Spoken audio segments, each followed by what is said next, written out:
Hey, at least you have a new one.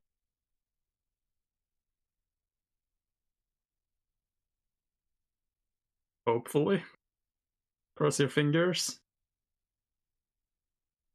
Hey, at least if it goes bad, you can at least get it on the guarantee. Hopefully. Or I don't know what the laws regarding.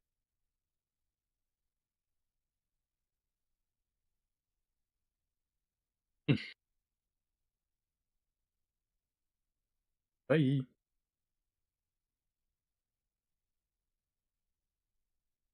Hello, everybody. How's it going? Sorry, I am running late again.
Let me just get my tweet out here, chat.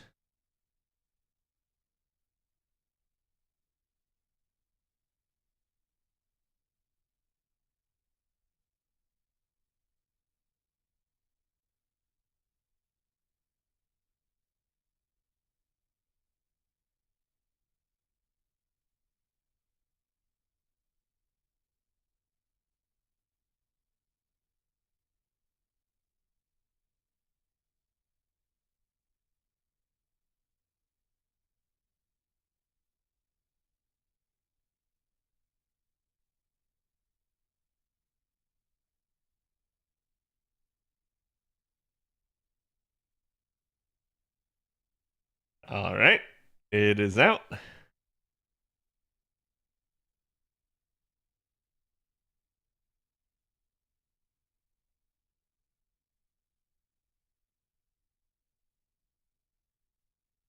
Oh, apparently they debuted the Indiana Jones game.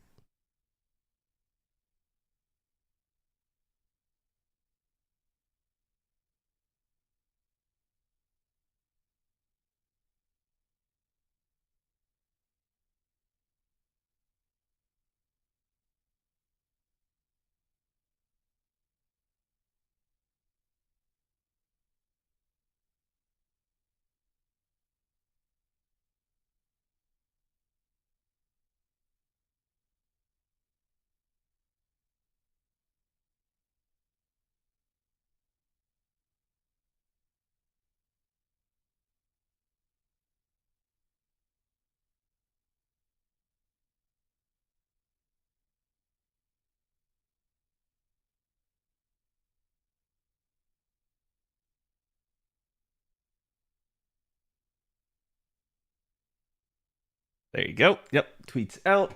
All right. Chat, I think we are good to go.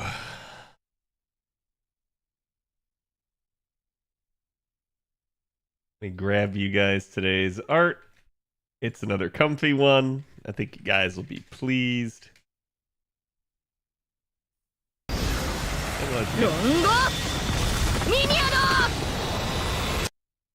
Hello, Alexandra. How's it going?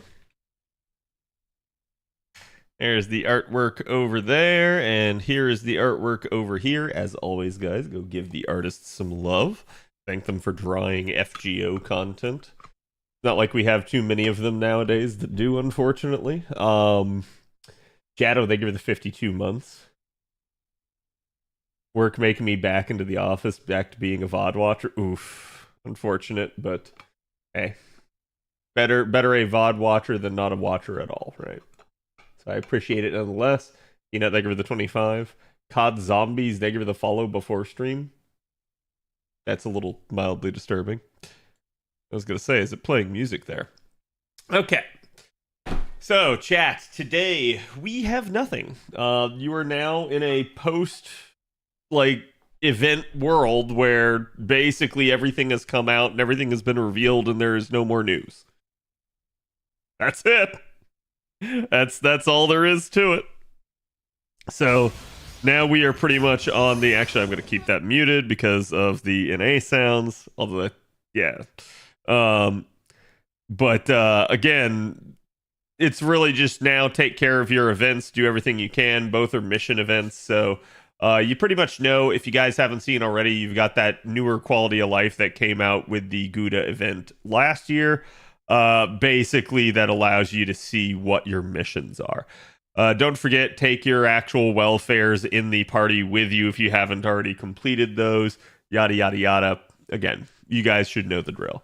But it should be fairly easy, even without a guide, to complete the events. The only thing you'll probably need a guide for is for drop efficiency and nothing more. Name the 90 plus as none of the mission enemies. Yeah, because it's added after the fact, right? And you can't really unlock it till post-Barbados raid, of which point, you should have most missions done. I like it when you eat a lot, truly one of the tags of all time. Mm-hmm.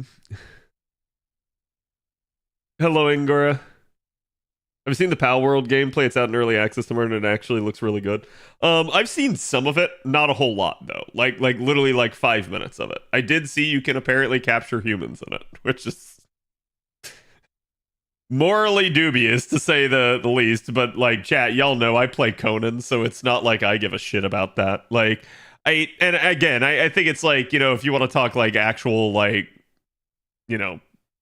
that sort of thing. I don't want to say the word because of YouTube, but basically y'all know, right? Yeah, that's completely unacceptable in real life, but it's just a video game. I don't see any harm with it. I'm someone that's easily able to detach a video game from reality. Whereas man, I wonder what PETA thinks of Pokemon now, since Pal World exists and is clearly way worse.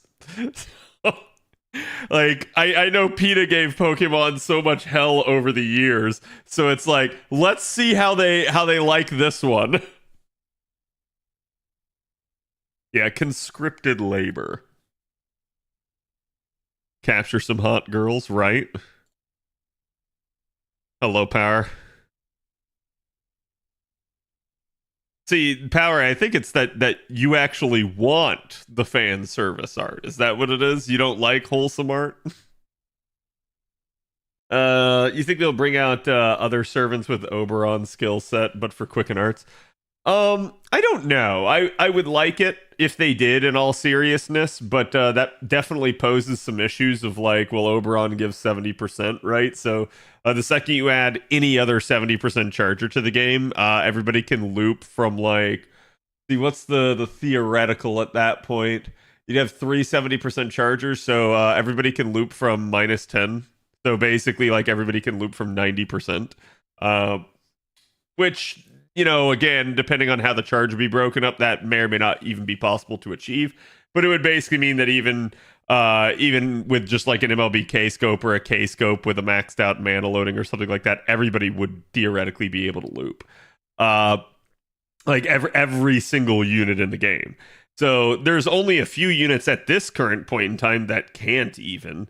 And it really just boils down to where the starting point is for most units. But yeah, I think that would at least, be something that would bear worth considering in all seriousness. Basically, every unit becomes a Black Grail Looper. Not necessarily, right? It definitely would depend on how they manage to handle that. There's certain charge increments that would be very weird, I would think. Just how CAD says it? You think I say that, Burning? They'd probably have a passive with a demerit to stop you from gaining all that charge or something. I have no idea how they would handle such a system. But like, yeah, I mean, I'm gonna say this that there's nothing stopping you from using Oberon outside of the Buster system. Um, I think the bigger concern though is just like, particularly with Quick at this point, is getting some actual like parity in terms of what the supports can do. Like chat, when you look at Scotty, Scotty's not a bad support by any means. Neither is Summer Scotty. The only issue is you can maybe consider them two sides of the same coin. And then you have like Arts and Buster that just have like multiple different coins, right? So to me, that's kind of the issue with Arts and Busters. They're just way more capable, right? And that's why I said what I said about the Yui Shosetsu, is that like basically in Yui's case, like she's just yet another Arts, and it's kind of wild because it's like nobody should actually need this at this point in the game. Doesn't mean that people won't roll because people like Yui, but it's just a thing, right? Like, and that's kind of the weird part at this point is for them to release new art supports, they must find ways to differentiate them from old supports. And while Yui does have the NP that's different, it's not significantly different to the point where you're like, oh man, I really actually need to use this. It's more like this doesn't actually matter in the grand scheme of things, and it is what it is.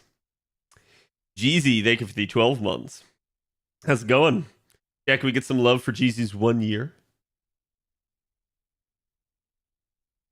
Maybe an Archimedes unit with Oberon's kit. Yeah, I mean, there would certainly be considerations like, if we're thinking like, maybe a an Abeno Seme or something like that. It'd have to be someone probably decently robust in terms of lore capability. But I say that in a unit like Oberon from Midsummer Night's Dream, and not to get into spoilers and stuff like that. There's obviously a in-game lore reason for why Oberon is strong. But you take that character, and nobody would have anticipated that character actually being that strong. So I could definitely say that, like, at the end of the day, they can write their way into whatever they want for a character to be that strong. And it really just boils down to actually, like, doing it and actually, like, filling in the gaps. Yui should have been quick. Her server was. Yeah, I mean, someone said it the other day, and I agree. In fact, I think I used it for my thumbnail. I made all my thumbnails for the videos today, just so that I would have them out of the way. I actually was going to try to get multiple videos out today, but I didn't get to, and so as a result, I just said, okay, I'm just going to go with like one a day at this point because I didn't get the first video out until late. But like someone basically said, that Yui is just better with Iori, and I'm like, yeah, it's sadly true, right? Like, in that regard, Iori has everything that Yui wants in terms of a support. Ushi really doesn't, and it's kind of odd that that's the case. I can get it from like a like story standpoint in Samurai Remnant later on, but like I don't really necessarily agree with it. And even if I remove any sort of story or lore considerations, like just looking at, gameplay and balance, like I said, she is yet another art support. So I'm really surprised that they didn't, finally take the opportunity to give us another Quick support. Like, that's kind of the issue is Quick just does not have 4 stars and 3 stars and stuff like that to actually support it. It basically ends up just kind of subsisting on the 2 support units it does have, and then it either raids other card types or it relies on the units of its own class to actually, or card type to actually like fill in. So again, you look at, units like Daikokuten that basically end up, doing a lot themselves to also help out the party while primarily being a damage dealer. You look at a unit like Taigong Wang and how he's very much a hybrid and stuff like that. And I don't think that's a good solution from the simple standpoint of not every Quick unit is that way. And so as a result, if you're not one of those Quick units, then you don't have the sort of malleability. And I said this once 2 years ago. I still stand by this statement. You can't fix Quick by fixing every Quick unit. It won't work. Basically, you would have to end up going through every single unit and giving them an insane amount of buffs, and then there would still naturally just be units that are left behind. So I just don't see that being possible. I don't want to see the meme of Quick doing that now. Yeah, I mean, like, I'm talking about the fact that, like, you know, oh, for sustainability or something like that, they kind of got to pull in like a Merlin or a Proto Merlin. For like that hard survival, a lot of the time you see them actually like using Castoria and stuff, and that's like it basically just kind of goes to show that Quick doesn't stand on its own once it gets outside of the farming meta, and that's kind of an issue to me. Like, I think if they want Quick to be taken seriously, if wait, how many of these books do I have to kill? Hold up, what? This node must have been like a run this 8 times or some crad. Yeah, good lord. Well, at least it's something I can just keep doing. Is it 60? Wow. So this must have been that point in the guide where it was like, hey, clear this 8 times, that everyone went like, right. Let me tell you about the bladed insect missions. Okay, that's the other one I have. I haven't started on it. Like, I was just looking through the actual nodes to see what it is that I needed to do. But that's good. That makes doing an A here really nice and quick. Again, the whole goal for today, chat, is basically finish the banner review. We're in December now, so there's not like anything holding us back. December is somewhat robust though, so there's that, but thankfully I don't have to spend too long on it.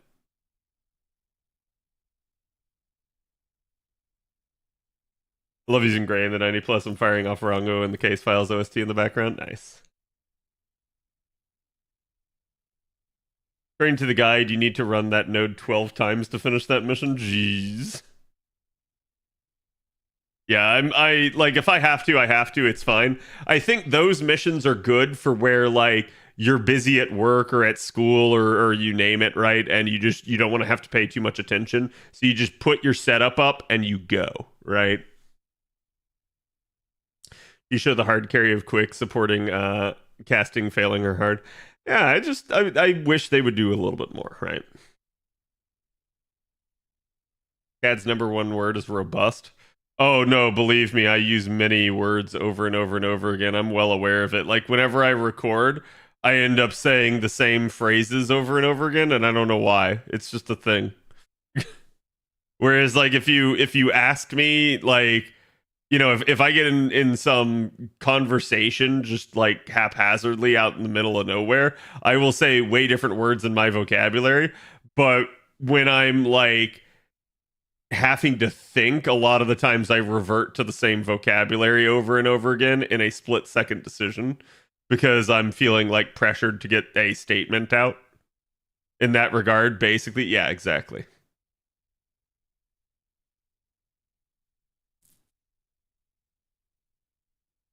You're big on using the phrase "it is what it is." Yeah, it is what it is. Like, and please understand, like, that phrase is used by so many people, and it is basically the phrase denoting that there's nothing else that can be said or done, right? That's really all it is.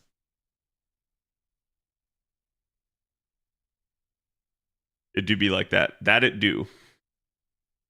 Ironic how Quick started this whole trend of 3-turn farming, but now has struggled. I wouldn't even say that Quick started it. 3-turn farming was the thing before Quick, quite a bit, especially amongst whales. It's just like prior to Scotty, 3-turn farming tech was not something that like the majority of players could do or really had reasonable access to.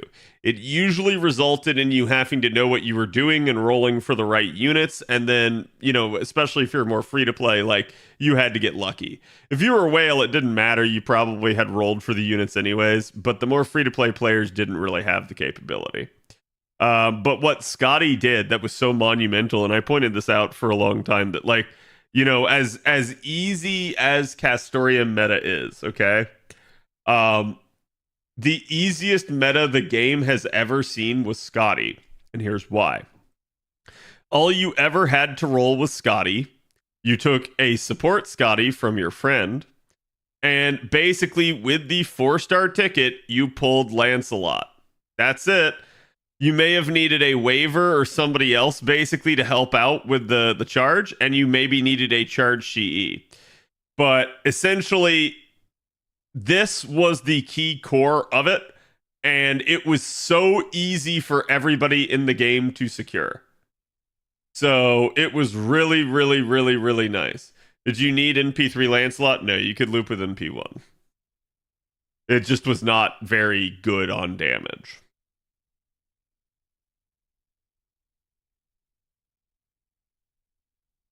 If we look at a lot of comps before Scotty, the only time we had 6E comps was 50% starting charge. Yeah, I mean, I'll say this though, even with Scotty, I'd say the only time you had 6E was still pretty much 50%, right? Like, there were some niche scenarios where it wasn't the case, like Panini, but that's like, basically not using the quick system at all, so. Arash, Scotty Lancelot, my beloved. Yeah, it was such a user friendly and like cheap to play type of system that it was so good for people, and that's what really like revolutionized a lot of it.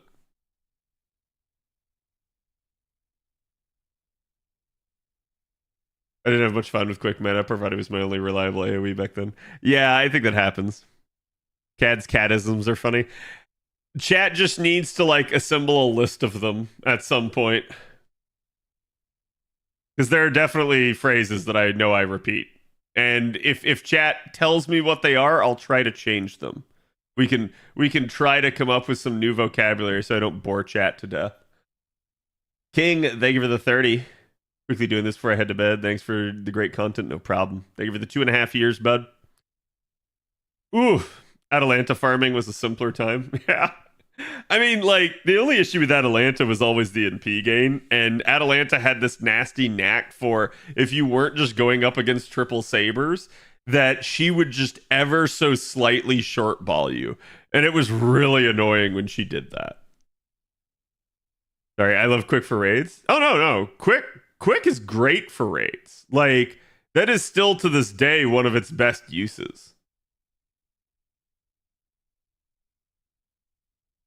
Hey, Khadroth here. So I actually didn't start out the Ushi Gozen video that way. Or actually, I don't think I started out those last 3 videos that way. But yes, I definitely do that as an intro to most of my videos. But I'd say that's a purposeful repetition rather than a like nervous or like pressured one. Atalanta hitting that 48%. Yeah. Yeah, that's where you had to learn chat. I know y'all remember, right? But like, y'all had to learn pre-carding. Pre-carding sucked.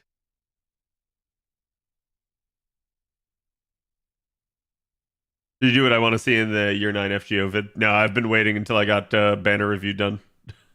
And also because like I knew we had the collab coming and I wanted to see what it was. Because like one of the I'd say more annoying parts about being a content creator, chat, is when the devs basically make you stick your foot in your own mouth. That is to say, when you don't have any sort of contact with the developers, and so as a result of that, you're making content relatively blind in relation to them. And so as you go to actually make the content, then all of a sudden the devs end up doing the one thing you were just criticizing them for, like they end up fixing it, or like you are sitting there hailing this unit and it gets nerfed, or like you're sitting there like talking about how they're never going to do this and then they do it. So it's like it's just a difficult thing that you run into. And I'm not saying like that there are nerfs in FGO either. I realize that was an interesting example to use, but just I'm talking more content creation in general. But in my case, it's like I didn't want to sit there and be like, oh, I want them to do, blank. And then literally with the collab, they push a new quality of life that is like the exact thing I was asking for. I mean, like in that point that I could sit there and say like, whoopee, I got it right type deal. But like at the same time, it's also something that I think would not sit well with me.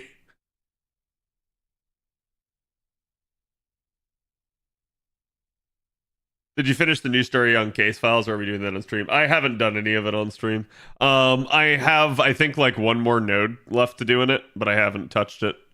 Also, why can I like suddenly not find an Oberon that actually just has Bonsi on? There we go.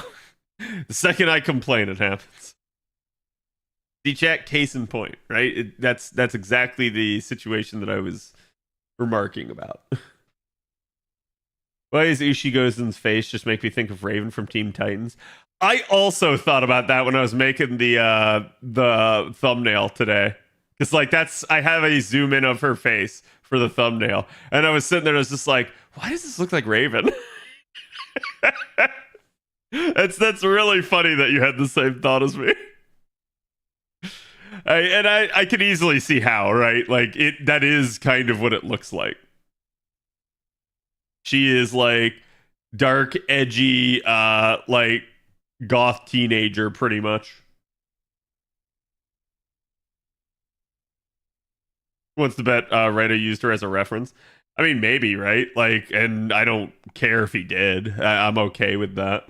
You know, and I've said this before that like FGO pays a lot of homage to things. It has a lot of references, but most of the time FGO has its like own unique spin on a thing. So it's like they've managed to incorporate it into like whatever the concept is into one of the FGO characters, which naturally twists it and turns it into something different.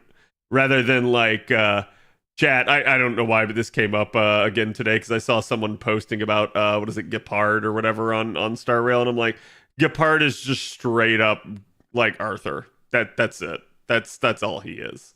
There is no attempt to look different. In fact, you could argue that it's more of a attempt to actually look similar in order to call that reference, right?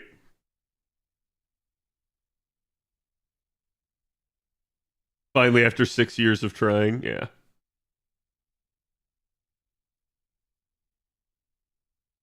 No, trust me, they care about quick. And here's why I say trust me on this, chat.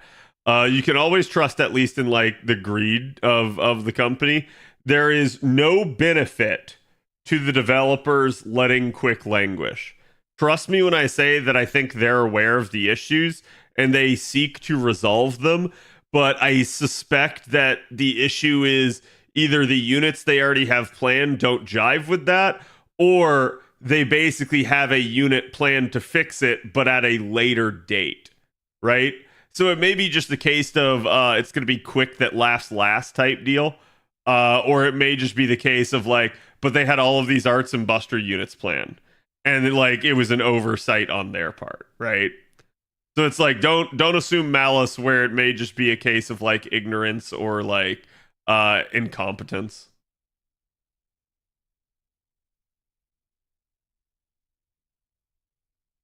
Just Nightly Blonde dude, aka Arthur. Yeah, but I mean, I would go so far as to say that they actually tried to make him look as similar as possible while being legally distinct, right? Like chat. Gepard is as close to Arthur as Aurelia is to Lartoria, right? It's legally distinct Lartoria, and so it's like I could give myself like shit for that, but I'm also not someone that's sitting here trying to like. I'm not like trying to be like, oh, look at my wholly unique character that totally wasn't inspired by that character. I'm like, yeah, no, it's totally inspired by that character. Like, I just freely admit it.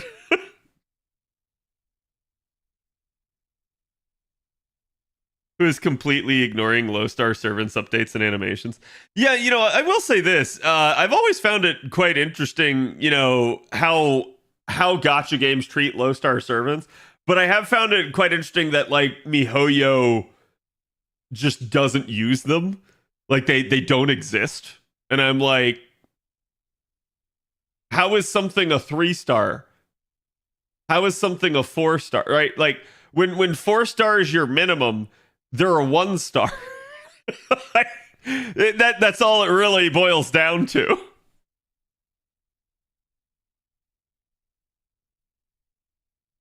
We get the result of the rerun poll soon. Yeah.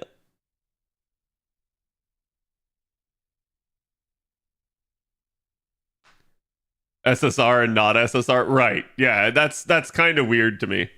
Because a lot of, remember, chat, the reason that there's like star ratings is usually used to justify rarity, usually used to justify gotcha rates.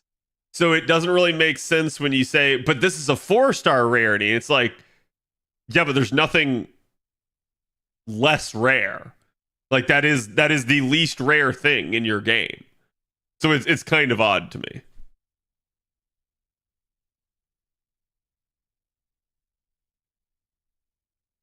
Once you get banner reviews done, are you going to do react videos again? Those are fun when I can catch them. Yeah, we'll probably do another one next week, right? Like, and I want to be clear. I had planned for banner review to only take 1 week, chat.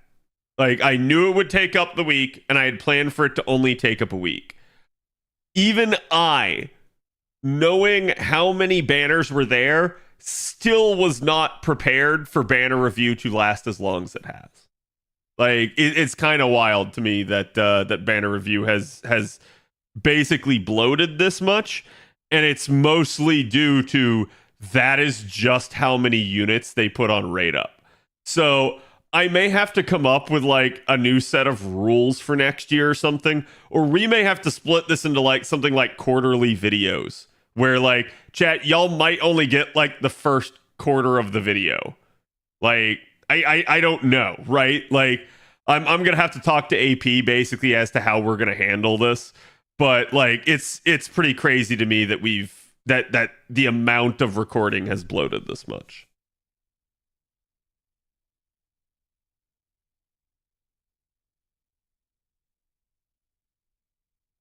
Okay, next year you'll get better review done in a week. I believe you. Yeah, no, I actually will aim to do that. I suspect, and how I'll manage is I'll probably like say, okay, look, I'm not gonna talk about like permanent units and stuff like that. Things that have been in the game for like previously. Like I'll talk about like a new permanent unit if it exists, but no older permanent units from a prior year. That sort of thing. Or maybe I just won't go over them kit wise and I'll just briefly talk about whether or not I think they're good currently. Like finding some way essentially of drastically cutting down on the amount of time that it takes for me to actually go through it all. Because chat, like I'm well aware, I'm pretty cognizant of the fact that that some of my recordings just take forever. And I wish they didn't. Why would you skip a collab? Wait, what do you mean?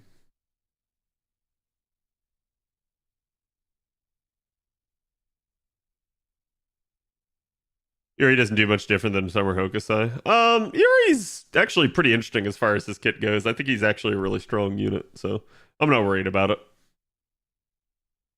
Like, I think he'll be a really good option, but, you know, in the same degree, chat, like, if you already had Summer Hokusai, do you have to have a Yuri? Not too bad, but I wouldn't skip this.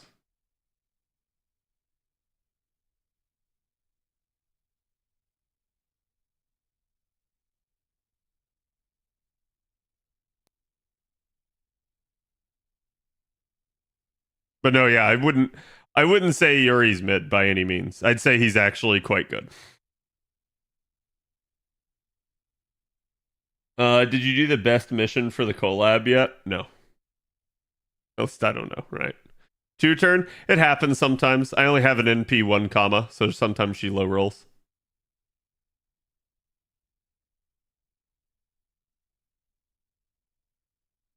Chrome Glory from PGR is Arthur inspired. Gepard copies Chrome and makes him turn based again. I don't know. I've literally pulled up Gepard with Arthur side by side and showed just how similar the designs are. Like, you know, I can sit there and I can say that that basically Raiden Shogun is Mama Raiko. I can sit there and say that Yaimiko is actually just discount Tamamo, and those are still largely true. Gepard is even closer. He's even closer. He's probably the closest I've seen them dare to get. Yuri's better than the SSR in this event? I wouldn't say that. The SSR in this event's actually good. Don't let anyone tell you that they're not.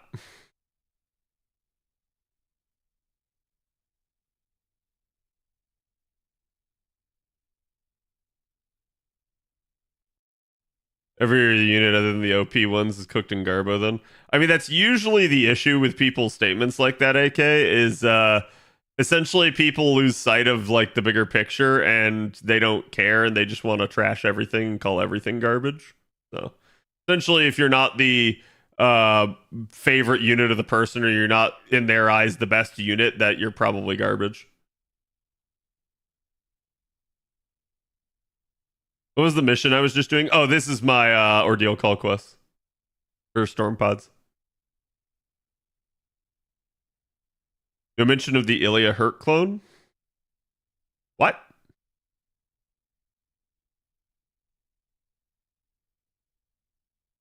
I want to hyper focus on farming out all available quartz. I want to be left with my pants down for the next big banner. Oh, that's definitely not worth it. Don't do that. Don't do that. Here's why.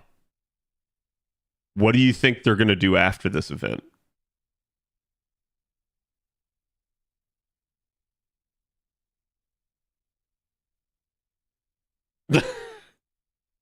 It's going to be dead time. So just do the event. There is no reason to ever skip an event in FGO now. Like, you will always have free time because the devs can't push the pace of the game fast enough.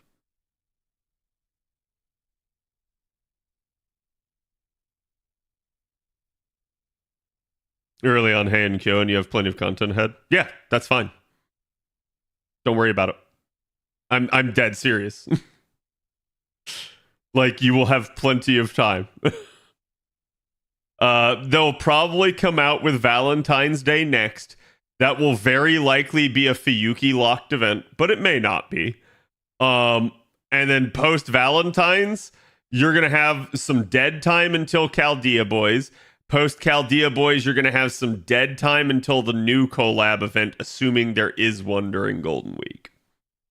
So it's like you probably have a good like 6 weeks worth of dead time coming up in between all the events.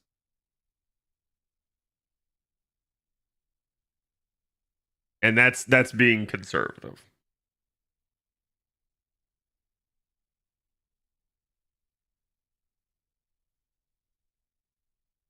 I need to get to Ordeal Call 1 for summer. Yeah, you'll have plenty of time. You'll have plenty of time. You get a ton of AP when you have like full-blown weeks of dead time, particularly since a lot of the story is either like 0 cost or half cost at this point.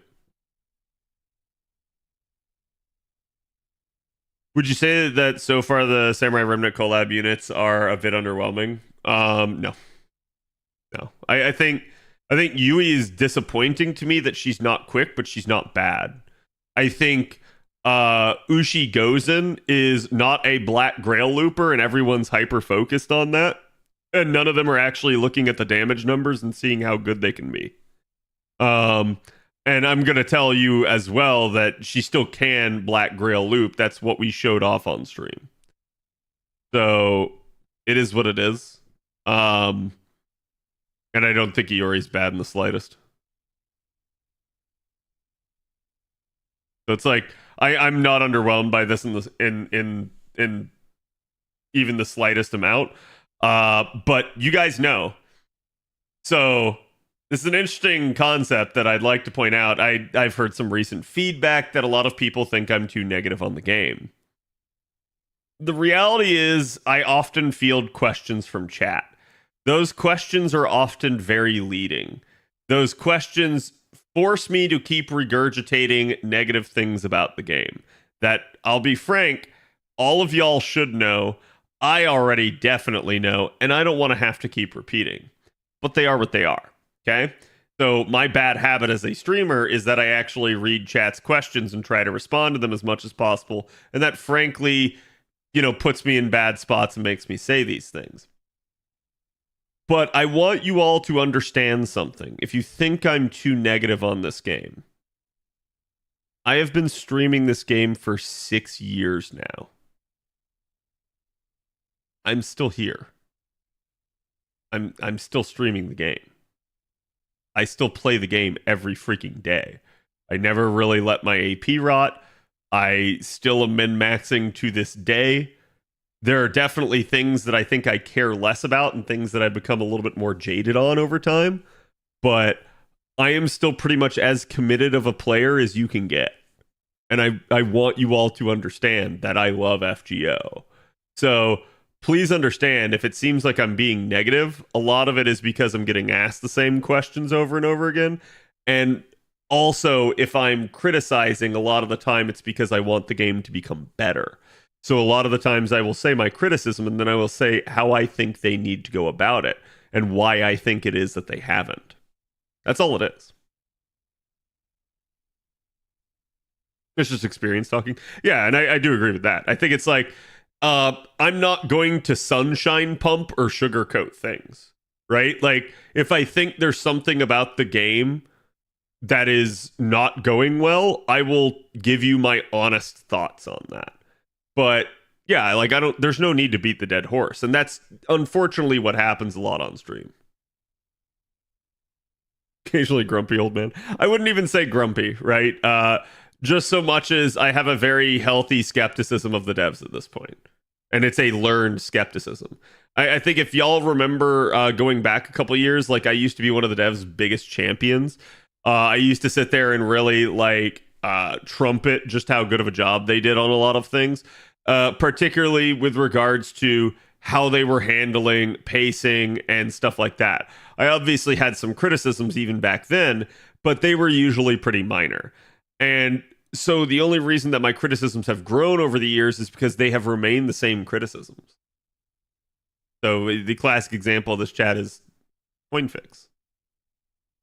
We've been talking about a coin fix for over 2 years.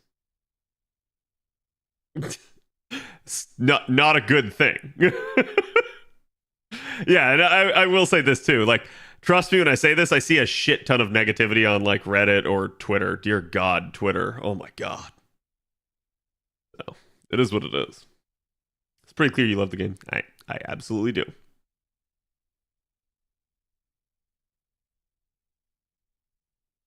The amount of FGO content creators to come and go, and Kat is still here. Yep. And like I said, I know, at least privately, I've gotten some content creators mad at me throughout the years. It is what it is, right? And most of the time that I've ever had any sort of drama with any of the other content creators, it's usually when they're trying to force their way into something that I'm doing, into like my own little space and sphere of this community, right? As long as people leave me alone, I leave other people alone. I don't do anything to anyone. And so it's wild to see that I've had like accusations tossed my way over the years, and I'm like, yeah, just leave me alone. You won't have this issue. I don't understand. But yeah, it is what it is. FGO has had a ton of people come and go. I can't speak for those people. I don't know why. I've in some cases I've known the people, in other cases I haven't. In some cases I've known what was bothering them and why they chose to leave, and in other cases I have no flipping clue.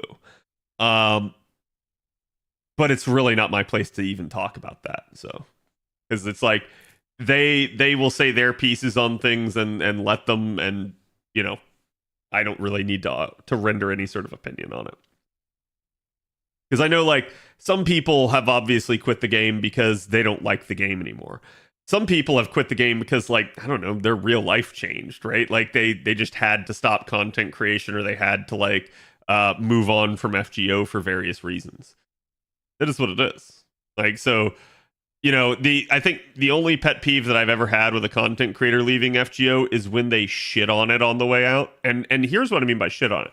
I don't mean criticizing like I do. I have literally unironically, and again, I'm not going to name names, but I've unironically seen someone blame FGO for like all the problems in their life. Basically just absolutely trash talk the game and say that it's the game's fault, that, like, their life is such a wreck, that they broke up with their girlfriend, that they can't pay their bills, that they blah, blah, blah, blah, blah. And I'm just like, no, that's you. Like there's a point where you have to accept responsibility And I know people nowadays don't do that. They refuse to accept any responsibility. It can't be me. I can't be the problem. Whereas, like, chat, I'm a very self-reflective person. This is something I constantly think about. I am constantly wondering if, like, I am the reason for certain things. Okay? Like, if, oh, could I have handled this better? How would I think that I could do it? Is this happening because of something I said or did? Right? That sort of stuff. So, usually I turn inward first rather than look outward for a reason why something may or may not be happening.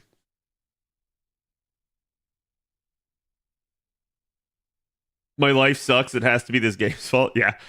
Chat, my life sucks in a lot of ways too. And I know that almost all of them are my fault.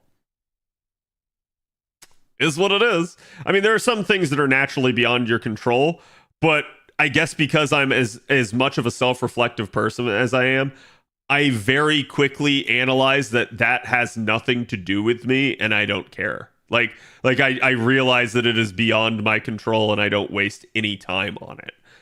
Versus the things that are in my sphere of control, those are the things that I worry about. Like I'd say this: it's a very healthy thing to be able to compartmentalize your life to a degree like that. Because I think, nowadays we see people that get like all upset over things like, that they see on the news or in politics or something like that. And I'm like, guys, please understand, like, there's a point where you have to like cut yourself off from that and realize that, like, that's not your problem. That's someone else's.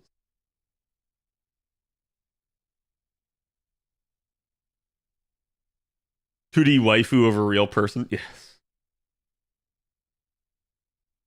That's gambling addiction? Oh, 100%. Yeah, and I've talked about this before, right, chat? A lot of it's a willpower issue, period. I think that's just a natural issue that a lot of gacha gamers have. They don't have a lot of good willpower, and that is why they get baited into rolling repeatedly, even when they don't intend to. So sadly, people are looking for an excuse for some of their own problems. Yeah, that's usually what it is. There's nothing I can do about those, so I just have to get on with life. Yep, you gotta live the best life you can, Zero. Do you still want to stream FGO CAD? Yeah. Yeah. Like, I mean, I'm gonna say this, and I've pointed this out before. I mean, like, when there's dead content, there's really not anything to do.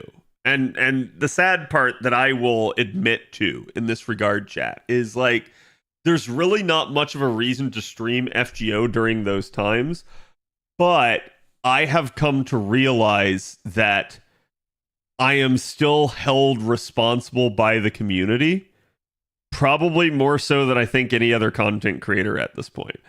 And I'm not the biggest. There are other content creators that are bigger than me. I'm well aware of that. I'm just the most consistent. I'm the guy that's here like every day. And so because I have established that pattern, basically if I at any point show a lack of enthusiasm to basically stream on any given day, it usually gets reflected in my viewership numbers. That's when I think people just go like, oh, well, Cad's not on today, I'm going to start looking for someone else to watch. And I'm like, I mean, I'll be back tomorrow, but it is what it is, right? Like, so yeah, I think that's the only issue, is as there has been more dead time on JP of late, and as that has like grown over time, like, yeah, no, I mean, I don't want to like have to force myself to stream when there's actually nothing going on. And you have seen that some of late where like I have just taken a day off because I knew I could. Like, I just said, I'm not feeling it today. There is nothing going on. And I took the day off. Hilariously, the most recent time that this happened was the day right after New Year's that we got the VTuber collab stream. There was nothing happening that day. And I said, I don't feel like it. I feel sick. I'm not doing this. And I let you guys know. And like literally at 7:05, they announced that they were doing the stream. like just last second out of nowhere. And I was like, oh, well, I'm kind of glad I didn't now. Everyone got to watch that instead. Like, we could have watched it and react to it as well. But like, at the end of the day, yeah, like it would have just been me sitting there watching the stream. Whereas like when I was offline, I still watched it, but I was able to do other things. So it just made me more productive. It's mainly just chatting with FGO in the background. Yeah, I agree with that. Right. But that's all I'm trying to say. I still absolutely love the game and I still absolutely want to stream the game. But there are definitely days that like there is no point in streaming the game. There's just nothing going on. And like I could point out today, chat would technically be one of those days. There is no new news today. Everything for JP aired yesterday. NA is post Barbados. So both servers now are just on this, all right, let's just keep doing the missions. That's it. So at that point, like there's nothing actually physically holding me to FGO at this point. Like for days like this. And I do think that's been somewhat of the evolution of the directory here on Twitch. I can't really speak to YouTube as I'm newer over here on this side. But on Twitch, we have, you know, just so that the YouTube people understand, we have basically a directory of like, here's FGO, and then here are the various streamers of FGO. You can usually almost always find someone streaming FGO, but of various sizes, right? Like, there's usually times that some of us bigger ones are on, and then there's times that there's like no one big on. And so the directory will relatively die out.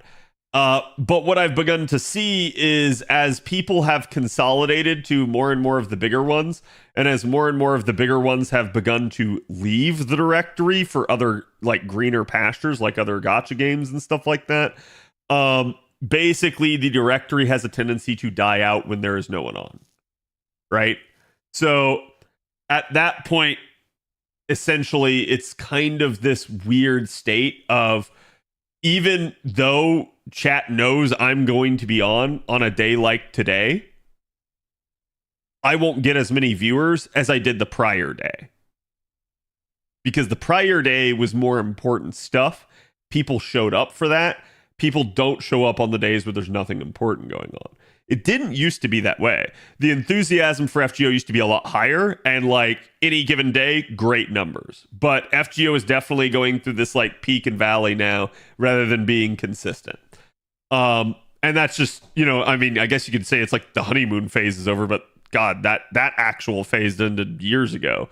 So it's more just, I think you're seeing now the sort of like needle is beginning to wobble as it's going up and down, rather than it being like, you know, that same consistent even keel. Do you think 3-week events are bad for FGO? No. Nope. Dead time is bad. Like too much dead time. Because in a 3-week event, let's be real, chat. In a 3-week event, is the last week dead time? Pretty much. It doesn't mean that you're not doing things. Some of you may still be completing the event at that point, myself included. It just means that like you have pretty much settled in on just sitting on the 90 plus node, doing your 3 runs and logging back out. So it is as close to dead content as you can get. That's not bad. 3-week events are perfectly fine. They're not the issue. The issue is purely that then after a 3-week event, where the last week was functionally dead, they go into like 2 more weeks of dead time. So it's the gap in between events. Because like just giving people more time to complete the event is actually a good thing. I firmly do believe this. That like it just it takes a lot of the pressure off for people to have to like spend every single amount of AP efficiency in order to complete the event.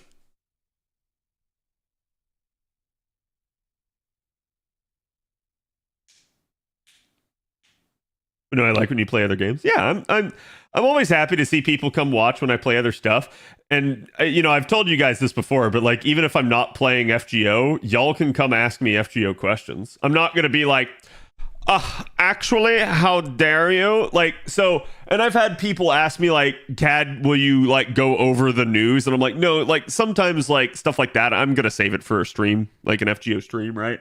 So it's like, if I'm on the weekend, because this happened recently where I think we had the Samurai Remnant like stream before it came out on like Saturday, I want to say, and I was doing the collab with Trubs that day, and people were like, "Cat, are you going to talk about it?" And they're like, "Well, me and Trubs talked a little bit at the beginning of the stream about it, but like after that, like no, like we're not going to go over it when I knew I was going to have to go over it Monday."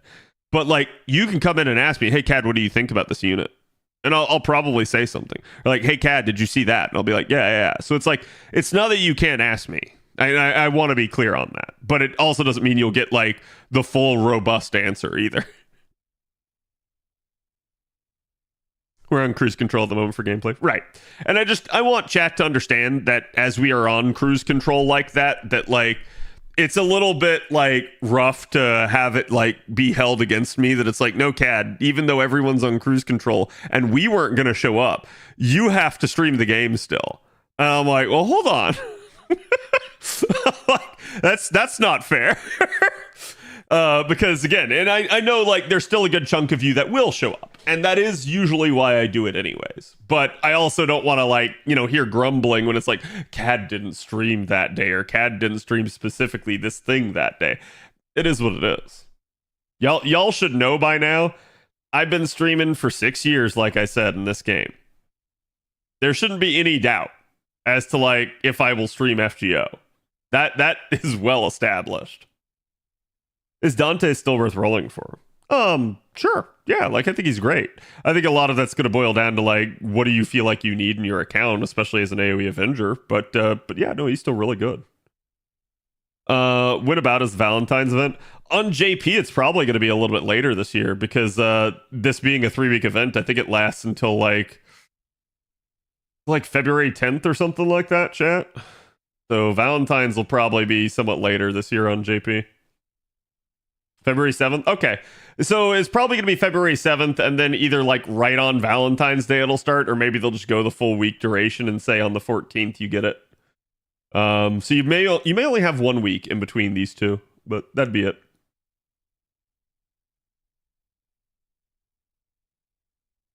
Cad didn't stream 6 runs of Oxford and in the stream. I wonder why. Yeah, like that's kind of what I'm saying, right? Like there really is no reason to judge me based off of that, and I'm trying to let you guys know that y'all can rely on me. It doesn't mean that I don't drop the ball from time to time, but you should know, like I said, after 6 years, I'm the most consistent FGO content creator. I stream the most out of everyone. The most.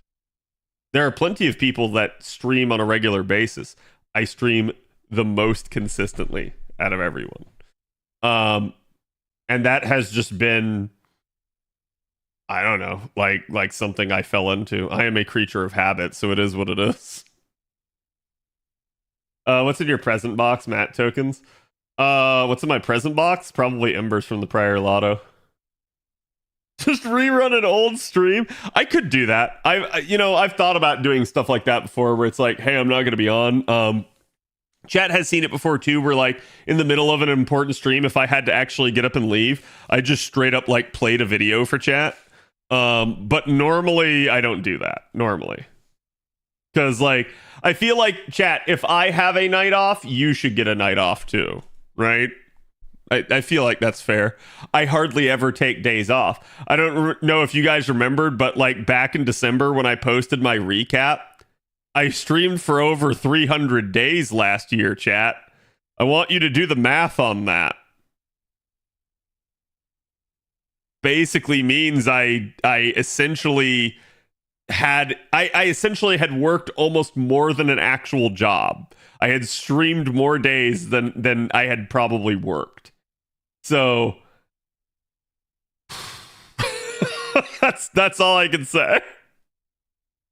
We must change Cad to his chair. He must never stop.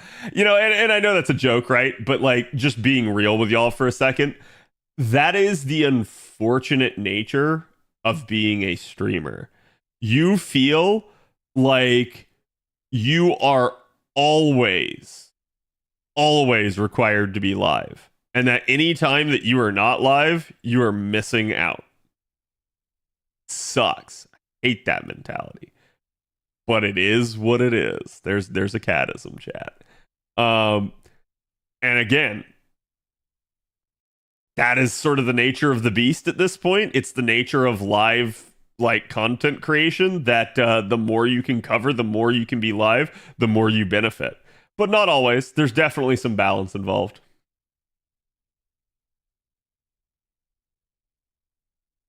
I think about this as an empathetic viewer and full-time working engineer. Yeah.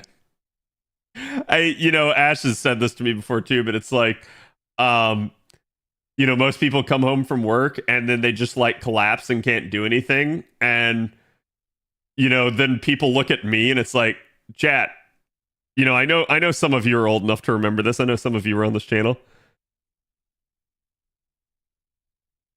If there is any doubt as to my commitment, I once streamed every single day for an entire year. So, like, only streaming like 320 days. Man, I took like 40 more days off than I'm used to.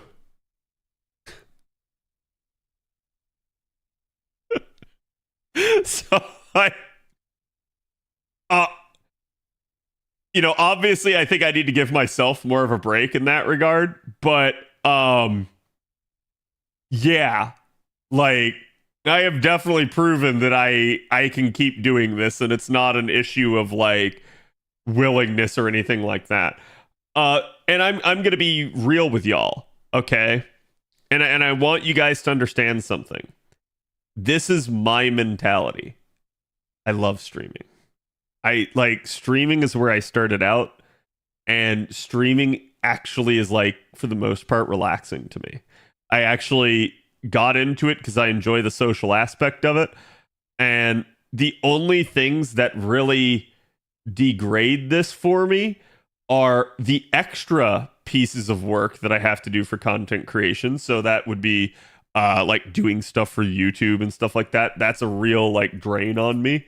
And again, whenever I have to deal with like drama and stuff like that, that sort of stuff just like that's the negative aspect to it. But it's like, believe me when I say that, like, it doesn't feel like it's a job to me just to get on and stream. I actually enjoy that.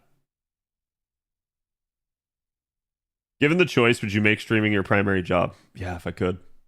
I actually really like streaming. I'd have to find like ways to balance it so that I could have a little bit of a life outside of streaming. But yeah, I feel like it's something that just comes naturally to me.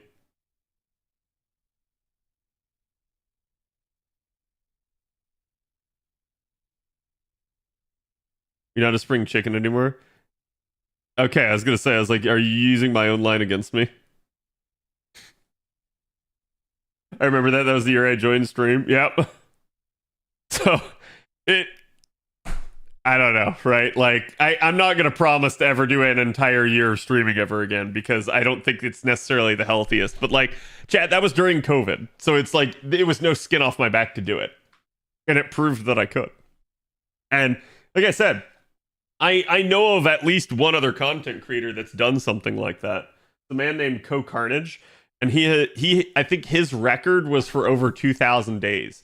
So I know he talked about like the fact that his streak was so long that he saw like people get married. He went to funerals. He had like baby showers and stuff like that, and still streamed every day, which is wild to me.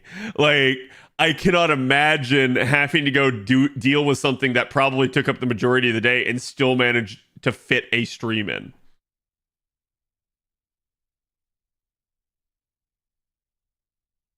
I happen to like some of your lines. Adopted viewing.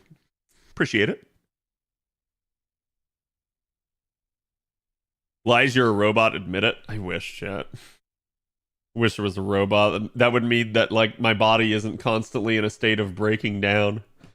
That once you're over 25, you're slowly but surely dying. All right, so we need to continue on with banner review.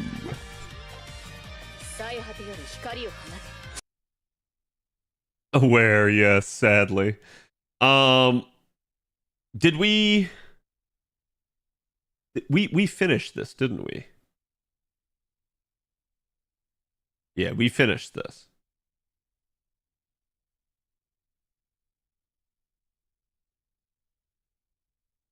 And then we have the pre-release support campaign. There's nothing. Christmas will have something.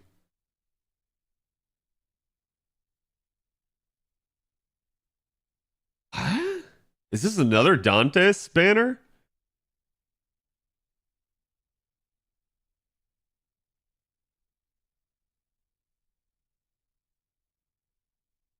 No, it's a. What? Saber had already had a banner back at Valentine's Day, though, right, chat? Like, I've already gone over her.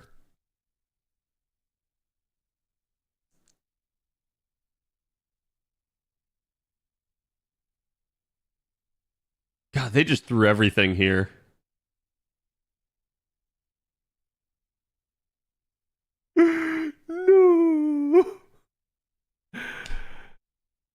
No.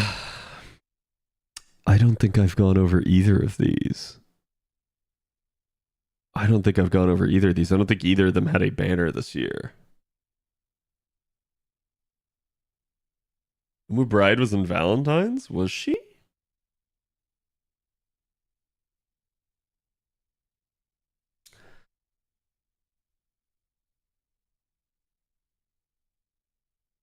Battle in New York, so I should have covered her there. And then Bride.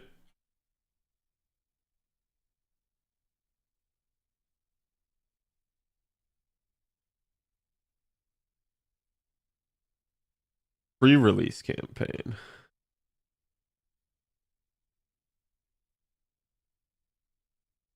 Yeah, okay. I don't remember talking about her. What did I say, chat? Did I say she was good?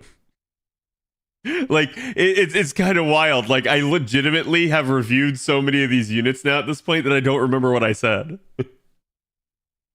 Me sports guy, yep. Okay, good. Like it's not like, oh, I'm suddenly getting dementia. It's like legitimately my brain can only hold so much info. And it's beginning to like defragment it. Both of these have been talked about.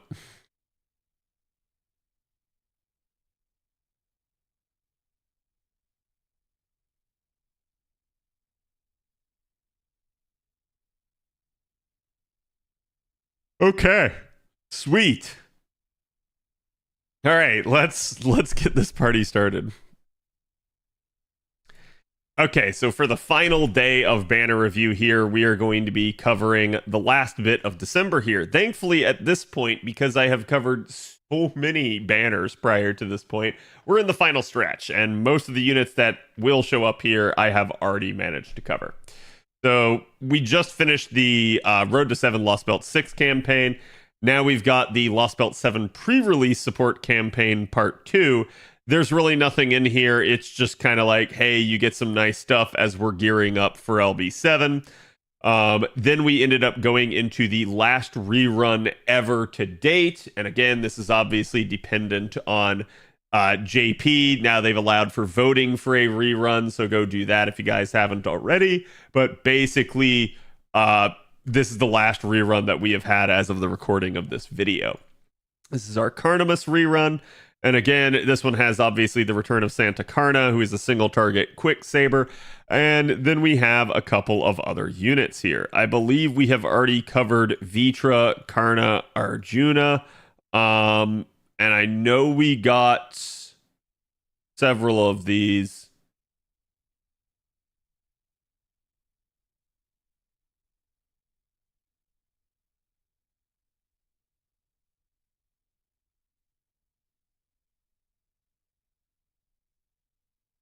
Did I get Beowulf?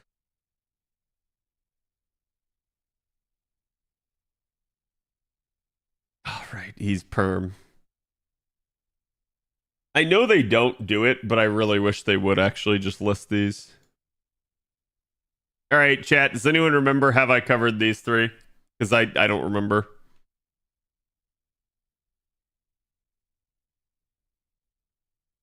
I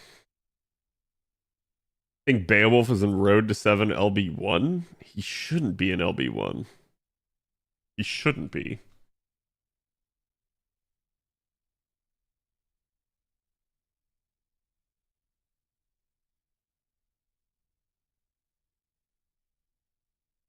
Where was our first Road to 7?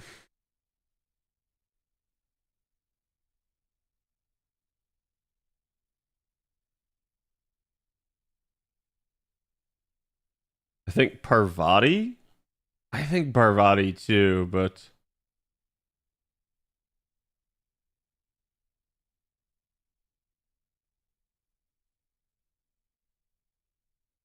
Yeah, no, Beowulf's not there. It was Nyalter. Um...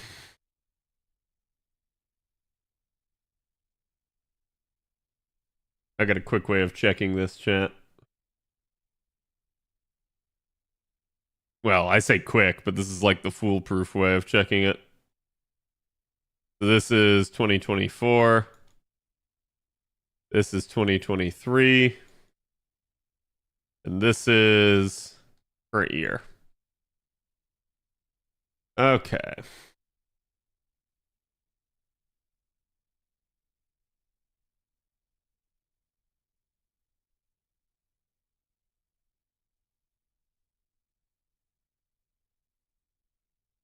We're looking for Martha, Parvati, or Beowulf here, chat.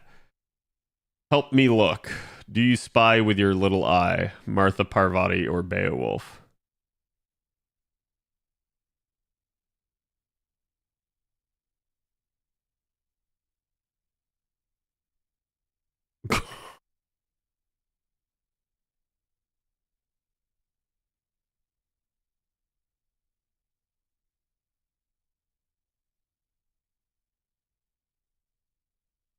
Yep.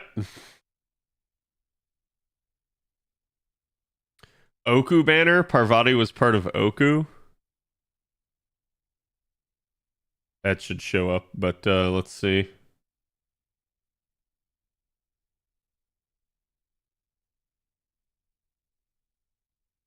was Martha, Parvati, or Beowulf.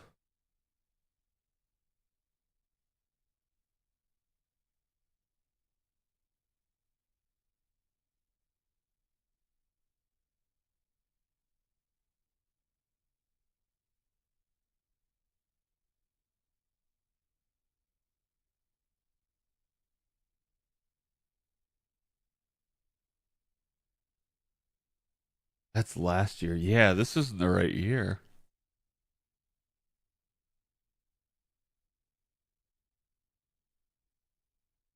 Oh, because that's 2023. So this is the one we need. Gosh darn it. It just means that they haven't put out the the newest banner just because they're not like perfectly up to date. And I don't blame them. Yeah, there's Bride right there. That's the GSSR. We don't care.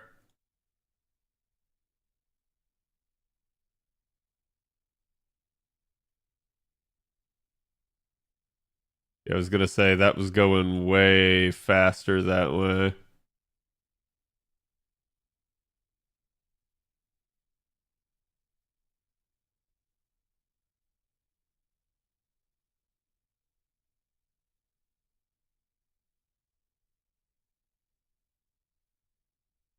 Martha, Parvati, Beowulf.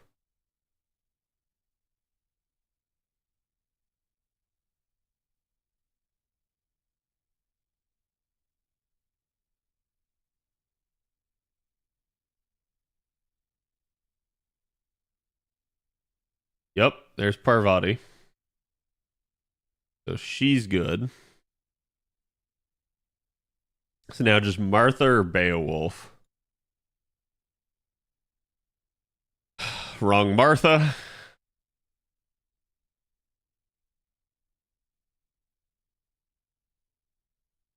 Believe this is like GSSR or something.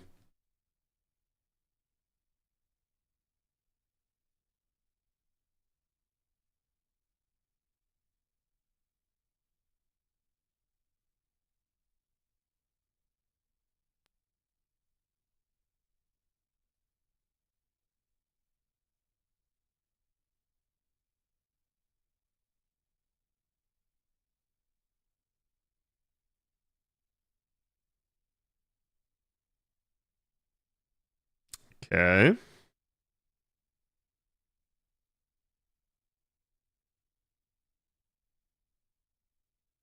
Be all Gouda Gouda units, so we're safe there.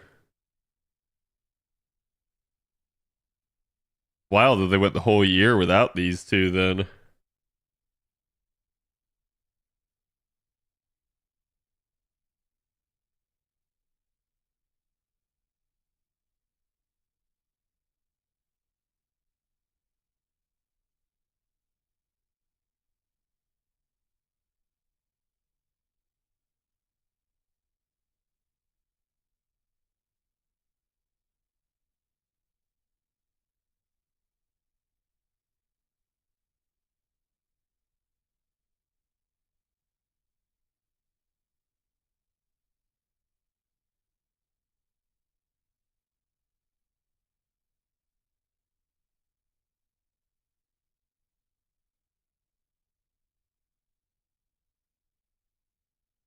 And here we are.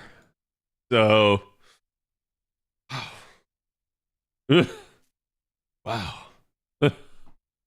I can't believe that we went an entire year without a rate up for either of those two. Particularly Martha. She's fairly common otherwise. Okay, so after some deliberation, we have also already covered Parvati. We had to figure out which one of the 4 stars we hadn't covered because this is so late in the game at this point. But we have to cover Martha and Beowulf still.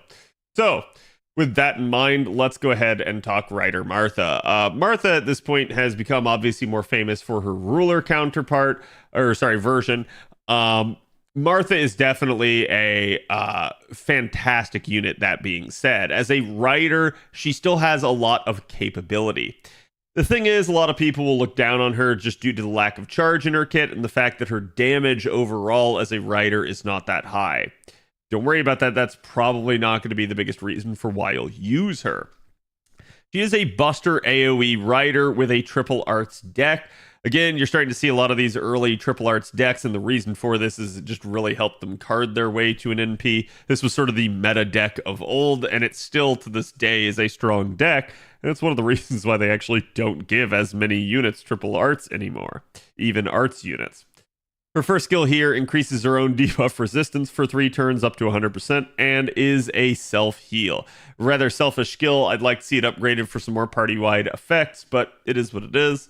Her second skill here is basically just a heal and party-wide cleanse, which again, party-wide cleanse, especially early on in FGO's history, definitely a nice thing to have. Still to this day, a really useful thing in her kit.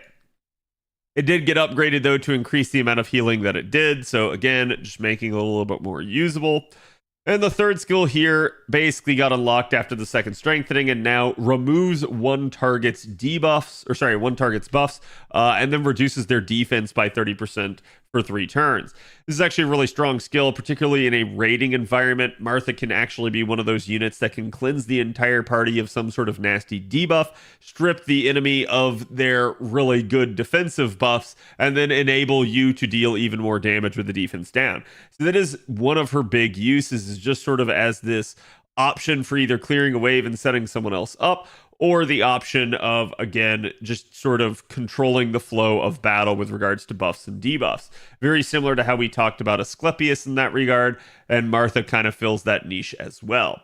Not necessarily as good as Asclepius, but Martha is not a story-locked unit, and you can actually get her with the tutorial summon, so again, it is what it is, and she's still a pretty quality unit even to this day in terms of niche uses and challenge content.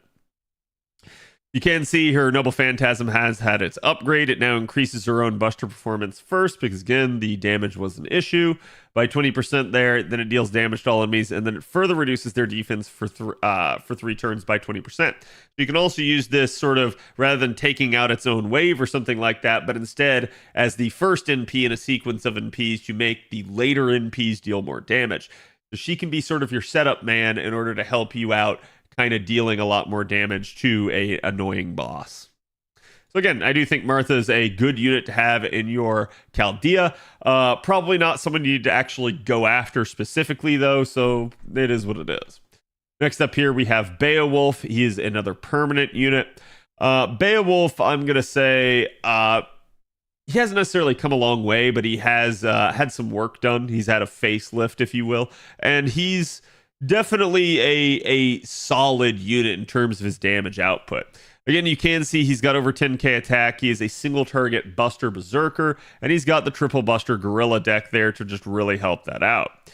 His first skill here increases his own attack by 30% for 1 turn and NP damage by 20% for 1 turn, all on a 5-turn cooldown, making it relatively low. The second skill here just started out as a normal instinct, but the devs decided to try and get rid of pretty much all the instincts in the game, and there's only a handful left at this point. So instead of just giving 14 stars, now he also increases his critical star absorption for 1 turn by 5,000. Basically increases his own critical damage for 1 turn by 50, and now gives 15 stars as well. So they just upped the stars by a tiny bit, but then gave him a really nice set of other effects here. This is very similar to Lalter's skill. It is the skill that it is modeled after, sort of the all-in-one type of crit skill, and it's really solid. It is also, as well, enough absorption on a Berserker to actually allow him to soak those stars, so really a nice upgrade for him in that regard. His third skill here just started out as a Guts of 1 time over 4 turns, reviving it up to 2000 HP on a 7-turn cooldown. It then got upgraded basically to increase his critical damage by 50% for 3 turns. So again, stacking with that second skill there for now 100% crit damage. And then also 2 power mods against dragon and giant enemies for 3 turns each at 50% each. So again, these can potentially be doubled up, but that's going to be a little bit of a weird one. Still, you may find yourself in a scenario where you need either of these, and he can absolutely be a good one. There are plenty of units that are actually pretty good at killing dragons. There are not too many that are actually good at killing giants. Again, the only one that really comes to mind off the top of my head is David. I believe, God, what's her name? Single target Buster Archer, 4-star. Name starts with an F. Fujino. Fujino also manages to, be effective, but it's more against super large in her case, so she's not got the actual giant niche. So in that regard, this could be something that can be really nice for Beowulf. And again, I do think that that he's pretty solid now that he has these 2 niches. You're not going to have a whole lot of uses for him, I'd say, overall, but given the fact that he has this, he now has ways that he can stand out. His Buster is a single target, his NP is a single target Buster of 12 hits, and you can see he ignores evasion for 1 turn and then deals damage to 1 enemy. But it has had its upgrade, and it increased the amount of damage that it does, and now it will also reduce the critical attack chance for 3 turns by a whopping 30%, which is a hefty amount. But again, he is a Berserker with no hard survival other than his guts. So you got to be a little bit careful with Beowulf, especially if it's going to be a challenge environment where he might have to go a duration rather than just try to one-tap an enemy with his NP and subsequent Buster cards. If you can get the latter effect there, basically just able to one-tap an enemy, that's absolutely ideal for him. But if you can't, be careful. Again, he doesn't have any charge in his kit either, so he's not going to have any sort of way to easily get to his NP without assistance, and that's perfectly fine. But at the end of the day, I do think Beowulf still hits very hard. That's going to be it for this banner then, for the units that we've covered. You can see the rate ups basically kind of just keep going and going and going. Several weeks worth of rate ups for this banner, basically with all of the units getting at least over 7 days. It looks like it's about 10 to 11 days each. So definitely pretty nice in that regard. And you can see you have some interesting pairings of Vitra with Martha. Karna with Parvati is probably the weakest pairing, not because they are bad units, but more because this is a double AoE Lancer. If you do need an AoE Lancer, this would actually be a stellar banner for you, as you would pretty much be guaranteed to at least get something, but definitely not going to be good for the spooks if you're, say, trying to get Karna or you just want a lot of copies of Parvati. You may just find that Desire Sensor sees you getting the other unit instead. And then the last one here is going to be Arjuna with Beowulf. To me, not necessarily the best pairing there because I don't have the highest opinion of Arjuna, but not bad in the grand scheme of things. Just looking at the CEs here, Twinkle Star, honestly, nothing really to write home about. Redbox and Freeze Frame are nothing really too hot either. So this one, to me, probably not the best of banners to roll for in the grand scheme of things, particularly given all the banners you've had prior in the year, and particularly considering you will be coming into the LB7 banners after the end of the year, which is something to keep in mind. Again, this is going to be a lotto, though, so it is what it is. But I believe it is capped at 20 boxes in this case, because the Carnimus lotto had a particular gimmick that required it to go more than 10 boxes. Still, it is a sort of short-lived rerun in that regard. And then we end up having the Melty Blood type Lumina campaign. This is actually where Dantes gets his upgrade. You can see you get some nice commemorative CEs as well. And that is where he got his 30% charge. You guys don't have to worry about this, though, because NA already has this buff. So it just is what it is. And now you can see we also get a summoning campaign, not for Dantes, because he's actually already had several this year, but instead for Artoria and Ushi.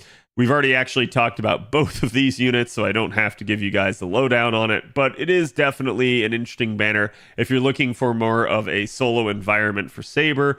Again, you did have the Valentine's option, but maybe that wasn't a good time to roll there. And so outside of that, yeah, this may be a decent time for people if they want coins for Saber or they just want copies. No Cs on rate up, thank God. So you do at least have sort of the unofficial K-Scope and Black Grail rate ups, even though those don't actually exist. It's just sort of the meme that whenever there is no rate up CE, that it is a good time to roll if you want permanent CEs. But again, that is a fairly simple banner. Then we had the Fate Extra Last Encore. I think it's a Blu-ray disc standard edition and OST release campaign. There is no guarantee that we get really either this one or the Melty Blood banner. Hopefully we do, and they just don't skimp on it, or they bring it early at some point. You know, the NA devs, they like to mess with our clairvoyance some, so don't be surprised they actually do push something forward, but it is what it is. You can see there are some other nice login reward CEs here. We do also have basically Memoria of Lunar Mare coming back into the Mystic Code shop here and basically being, free, if I remember correctly. Yes, there it is.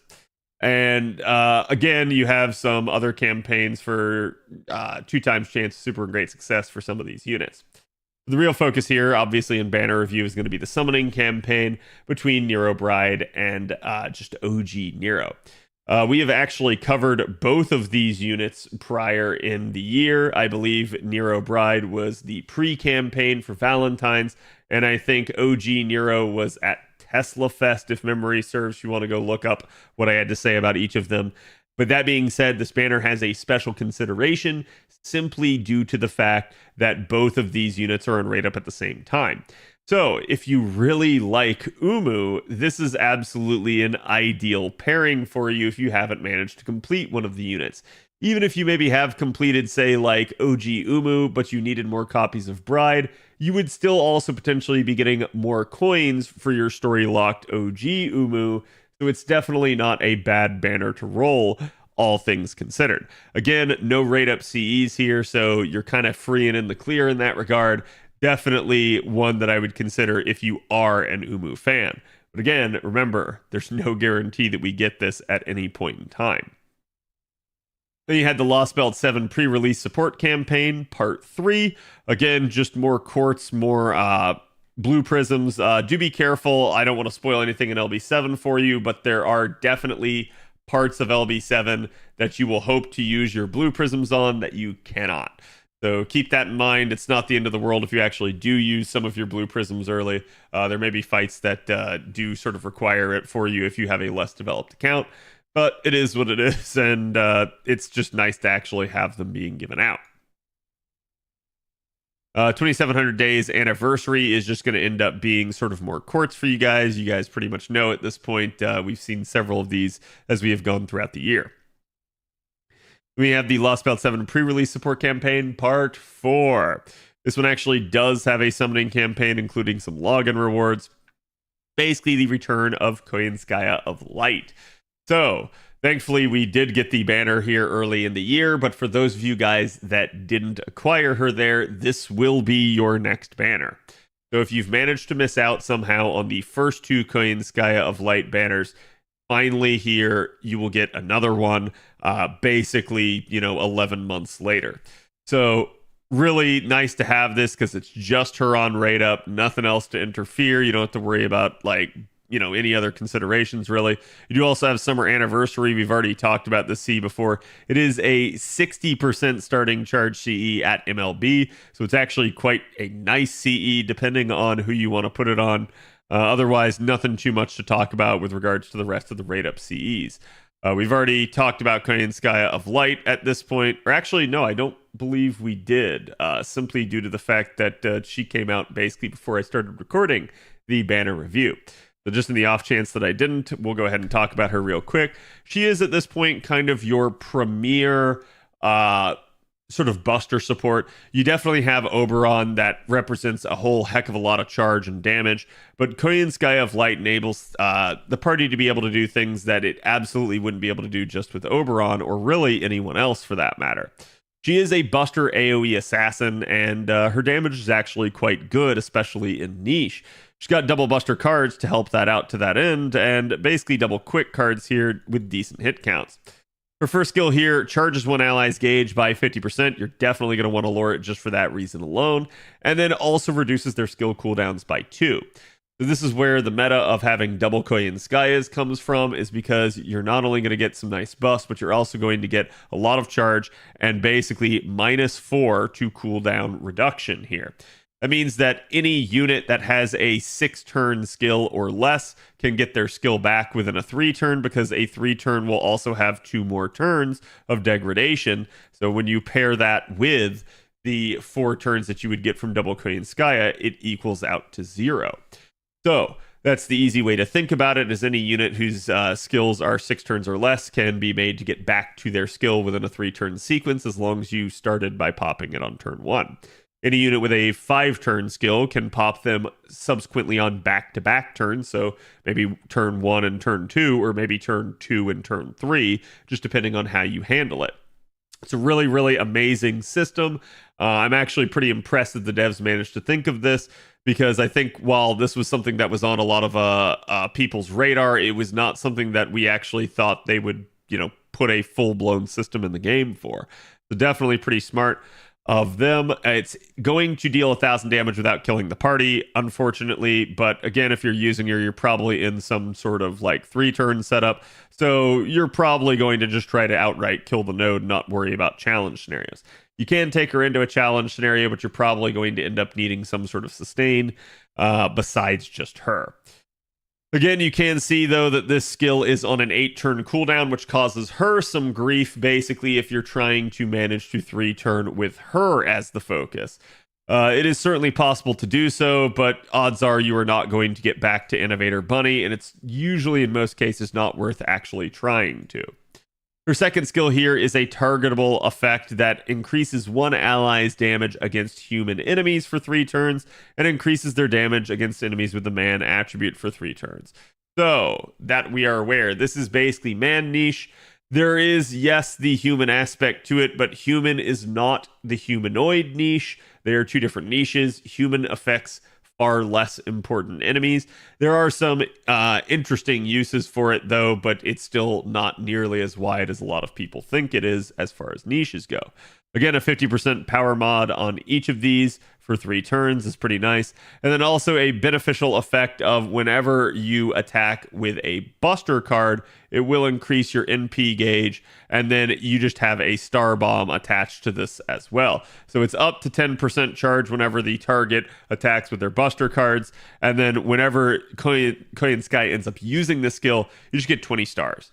This in combination with another Korean Sky having this skill also giving 20 stars, in combination with probably an Oberon with his middle skill also giving 20 stars.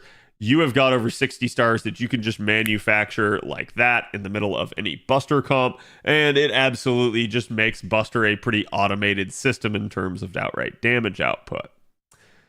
Her third skill here increases one ally's Buster performance for 3 turns by 50%, as to be expected of a meta support at this point in time. You just get a really nice 3-turn steroid. It's also going to increase their critical damage of the Buster cards by 50%, and then the critical star absorption by 5,000%, which would be enough to make even Avengers and Berserkers soak these stars. So really, really good in that fact, as it's just going to result in a lot of hefty Buster crits. Again, some really nice passives here, including an increase to her own NP damage by 20%. Again, a passive like that can be boosted by Oberon, so there is a lot of power there in that.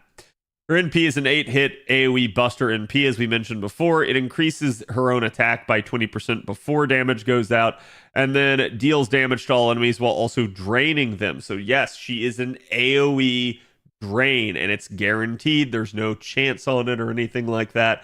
So this is probably one of the less remembered aspects of Korean Sky's NP, but it is actually very good for her in that regard.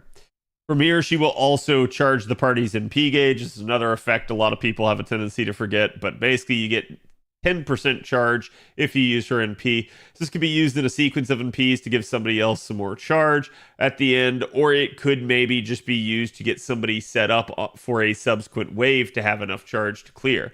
So this can absolutely help Korean Skya, as it can just be something where maybe she takes out one of the waves and enables somebody else.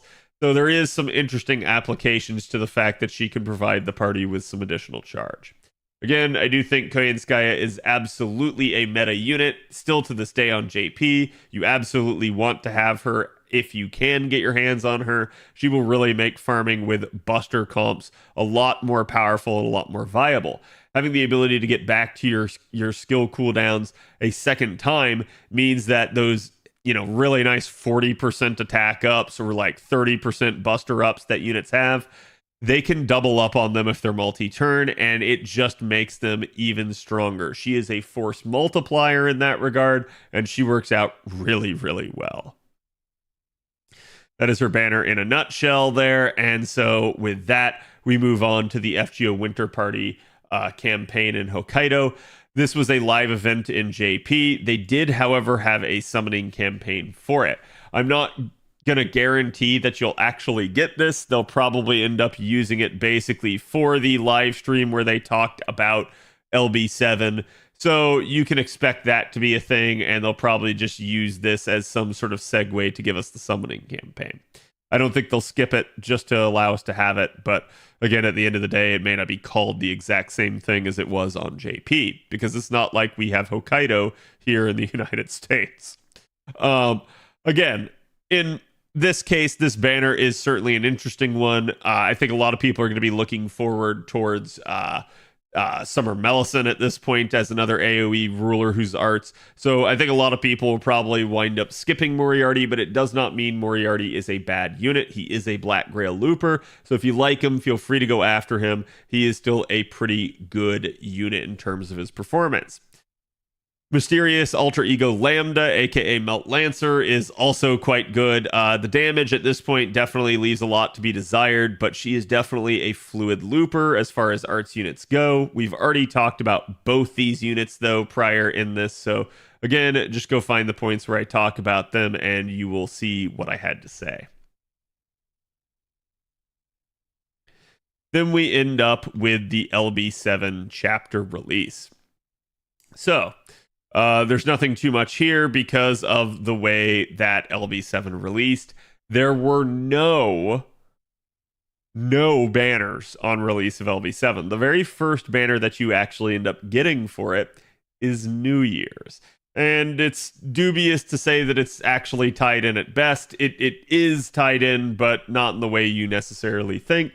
So it is an interesting thing that they did with this one, where for the first time ever, they just launched a chapter with no summonable servants for the first week. In fact, they even denoted this, that basically in the live stream that there would not be a banner on release of LB7, which just blew everyone's mind. In fact, for a year that has had just a crazy amount of banners, again, every single limited SSR got covered this year, except Benny Inma. And Benny Inma bookended the year. She actually had a banner right before the year began and has a banner right after it ends. So it's kind of wild that for a year in which we had a record-breaking number of banners, that they released an entire major story chapter without any actual banner attached to it. Again, they just wanted to delay it to a later point. They definitely had some issues getting LB7 out, and that is why it was the way it was.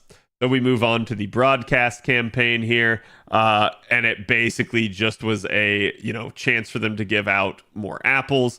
You can see this was also the strengthening quest for Gil. Basically that added NP damage of allies with Sky attribute, which includes himself, and a crit star effect there. And then the upgrade to Enkidu that gave Enkidu 50% charge, because somehow the devs thought that Enkidu actually needed that. Again, you can see there are comeback login bonuses, but that is basically it. Nothing more to this year. This is just the advanced quest at the end, and that's a wrap. So that is going to be it for banner review.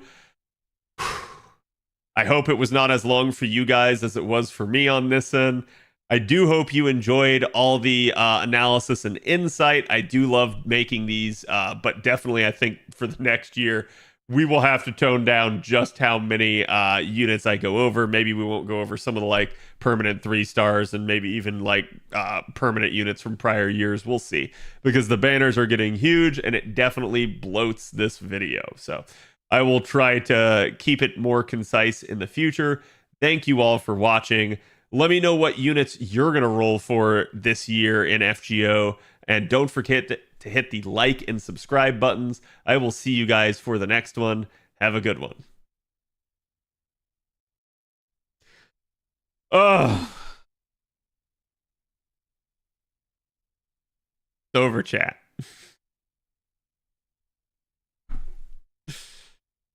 Is Cad done killing his soul now? Yes.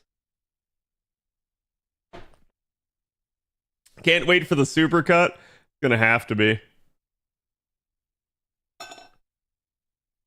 Time for next year. No. Chat, I do want to say that is the end of banner review. I do have more videos planned, but I think we're good to do those next week. I'm burnt out on recording this week.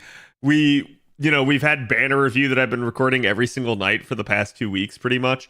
And then I also yesterday had to record 3 new unit analyses out of nowhere. So it is what it is. But I think I've earned a little bit of a break, right, chat? But yeah, we'll definitely have some other videos that I want to make out, sort of the beginning of the year type of videos. I know we're getting later into January here, but this has just been sort of the issue. I've been behind ever since I got sick. So is it Conan time? I think it's Conan time. I don't think there's any other reason necessarily to stay on at the moment. We've done everything that we can do in FGO. So yeah, I think I'm going to go show you guys how my base be progressing. Also, for those of you guys that were asking, yes, I absolutely have been keeping my eye on Pal World. I am going to try and play it with you this weekend, assuming it is not a shit show. So, if it is, we'll find something else to do, but I'm thinking that's going to be the Saturday stream, potentially.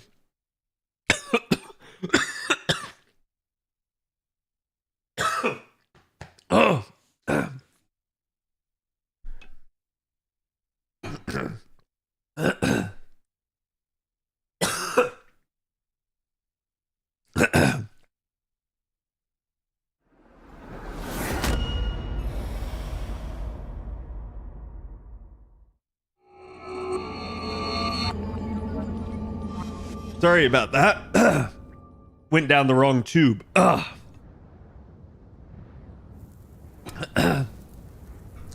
Biohazard, thank you for the 2 months, by the way. First, Frozen wait Fire till your Neko, thank you family for the and Prime riches. as well. Appreciate you guys. Oh my god. Sorry, my voice is just super strained now because of this. Chat.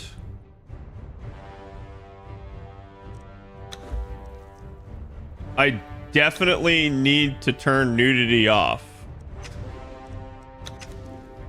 And I'm going to hope that this doesn't like impact this in a negative way. Oh, okay. There we go. Here's the explosion server. There is somebody online. Maybe it is a Bob. Maybe it is an Ash. Maybe it is a Creamy. We shall see. I hate it when I breathe saliva. Yeah, so Pal World is like... I've heard it's described as Pokemon mixed with like Ark. So it's like, I think it's got some survival elements, but it's basically like a persistent Pokemon type world with like building and other stuff. Okay, let me just double check here real quick to make sure that the settings actually took. I don't want to like... Yeah, okay. So the thing is the way that it is. I had to double check to make sure.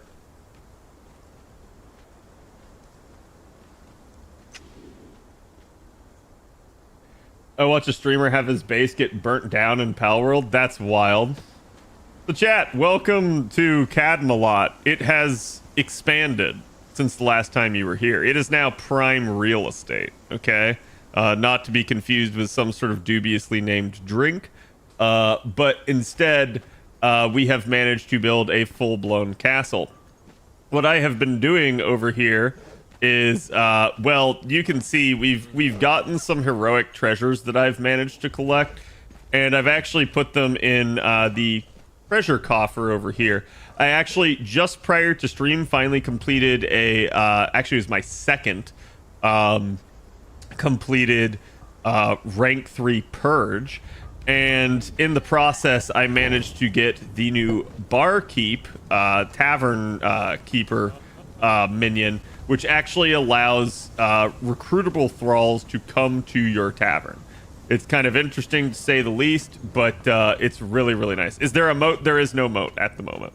So basically, I had nowhere else to put him because we haven't built a proper tavern yet. So I just put him on the roof of what we've colloquially called the Thunderdome here. And he's like, the tavern's just going to sit up there. But yeah, this is actually the castle here. I'll actually jump down here and give you guys the full-blown entrance. I did a lot of building over the weekend to get this one set up. And it was fun. I love building in Conan. It is one of the more fun aspects to me in that regard. Again, we've got the statue for the Mitra religion here that actually acts as a well that you can drink from. We have a full-blown teleportation system set up now with magic because I sacrificed some people. Don't worry about that. You guys don't have to see it. It's pretty graphic. And then, you know, obviously the dragon heads of the dragons that I've killed, I actually have like 4 more of them. Then the actual shrine to Mitra, complete with a dancing stripper on the top of it. Dun Stallion over here just chilling in the corner until I can find him a better home. And basically all the other stuff that we've done. Oh, including a gong.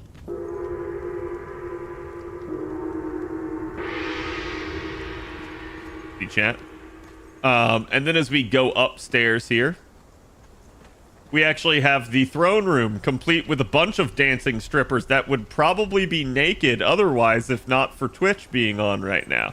Complete with guards, a just front entrance that actually goes nowhere, but just if you want to open it up and gaze out at the night sky. And then, you know, also essentially everything else here, including throne, side piece chair there, and then like a little smaller doot. But these are all treasure coin piles. Like, it's my whole Scrooge McDuck fantasy here. Unfortunately, we did have the treasure coffer here to enable raids, but raids cannot trigger from this point, sadly. I don't know if it's because it's too high in the air. I also tried putting the treasure coffer all the way out on the side over here, and it didn't really enable anything still, because I guess the thing cannot spawn like in these areas. And then down there you can see how we've been dealing with the purges, which is what I'm going to go show you right after I finish showing you guys the castle. So you guys can see there is yet another floor here.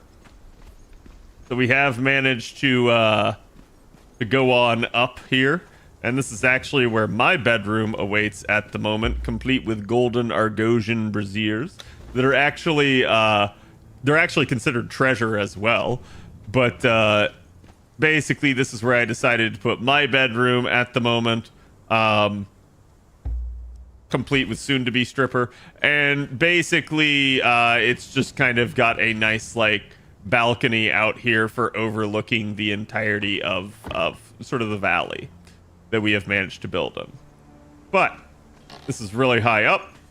I can see why the purge didn't want to spawn here. So we may just, how I may handle it is I may just have two different treasure coffers and just kind of let it do what it do. Yeah, yeet.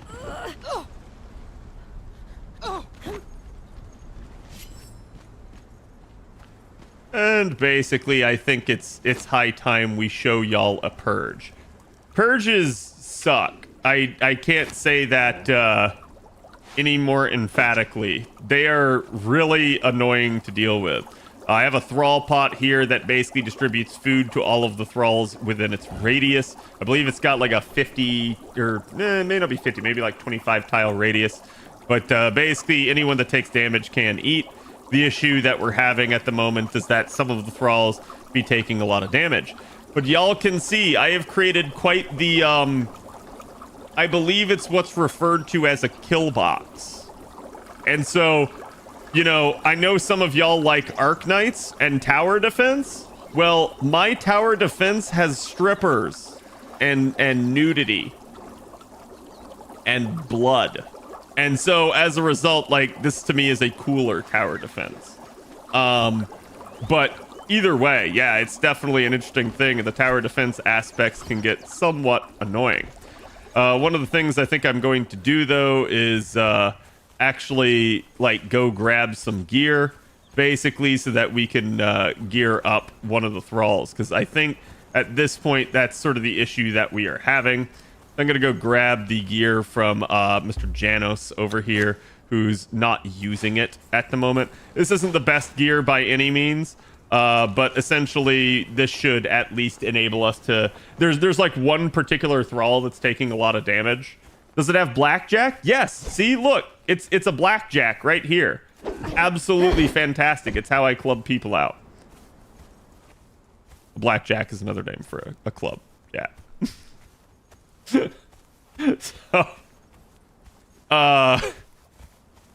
interestingly enough, you know, looking at Palworld seems like it's going to have some similar characteristics to Conan. Apparently, you can capture human beings in Conan, so it's like, or sorry, not Conan, in Palworld. So it's like, oh, okay, so this is Conan, but now with Pokemon.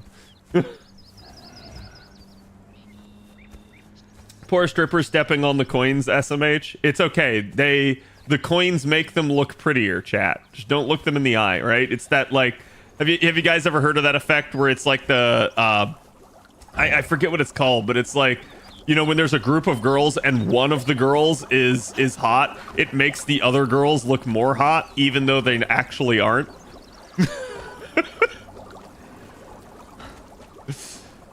Here he is. So this dude, Braun Quattro, a new hope for destruction. So all of my Sumerian berserkers that I have are named some form of Brondo, and I now have so many of them that I started naming them by basically a combination of the number in Spanish and the name, but as a meme in like Star Wars titles.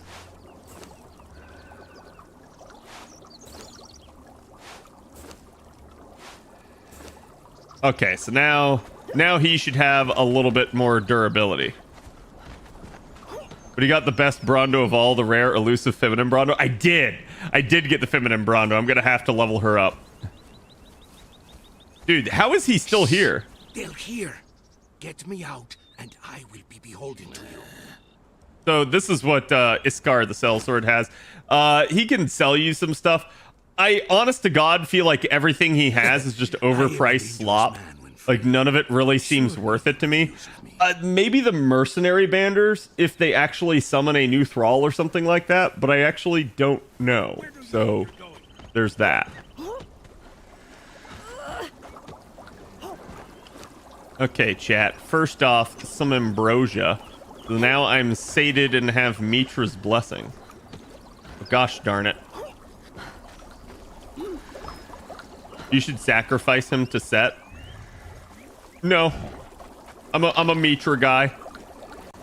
Mitra is, if you can call any god in Conan benevolent, it's basically Mitra. Mitra is like totally benevolent and just thinks that like the only bad part is like if you don't believe in Mitra, you have to die. Otherwise, Mitra is completely benevolent. So anyways, I actually have enough here to have a rank 3 purge. Rank 3 purges are rough. At least for my current setup. Like I said, I need to like work on gearing my stuff out. I'll probably do that in some off time over the weekend here. We're gonna go ahead and proclaim my wealth.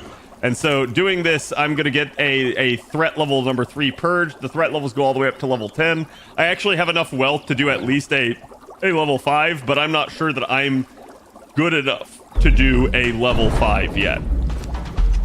So now we've basically proclaimed the wealth, and there is a scouting party. The enemy base is very likely to spawn over here or right here. These are the only two places I've seen it spawn so far, and it kind of sucks that that's the case.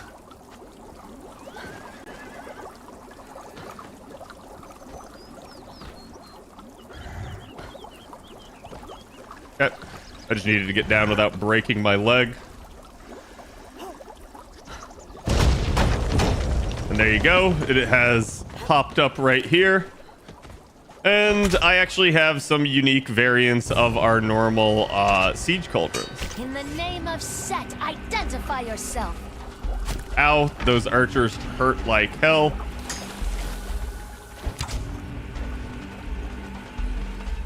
You can see they do some nice burning effects.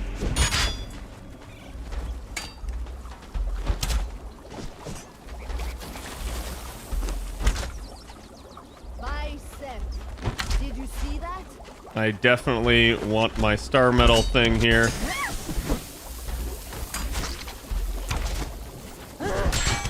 And so you can see the tar, what it does, it puts the slowing effect. It will also slow me, but it also slows them. Enemies at the gate! Death will be as meaningless as your life. Death will be as meaningless as your life.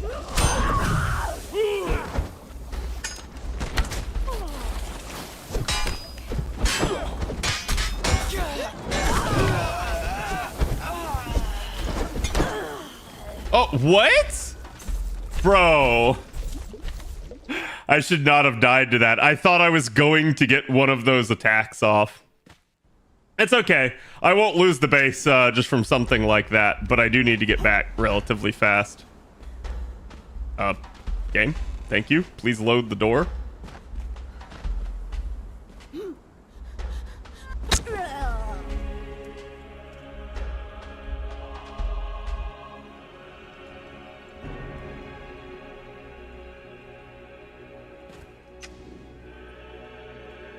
I was killed by myself. Trust no one, not even yourself, chat. You are your own worst enemy. Oh my god, load the freaking door. Come on.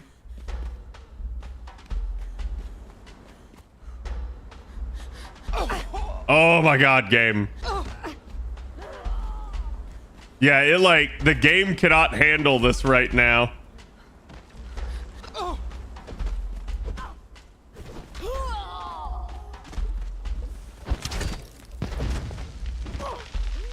So I can't get out this because there is a door right here.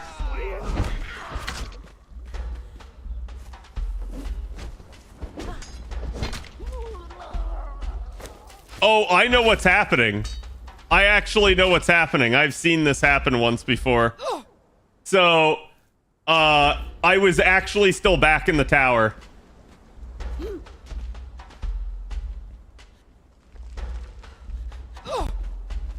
Or not? Dude, what the hell?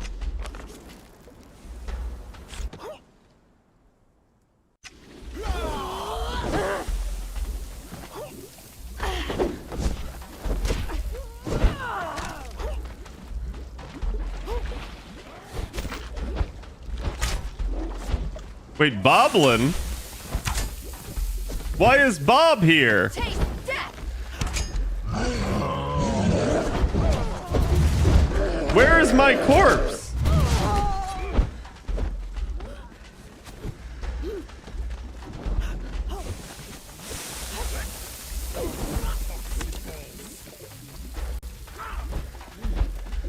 Bob, did you like pick up my shit?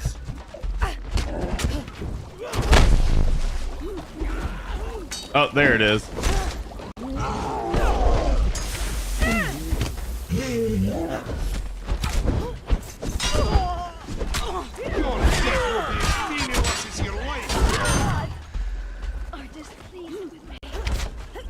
Okay.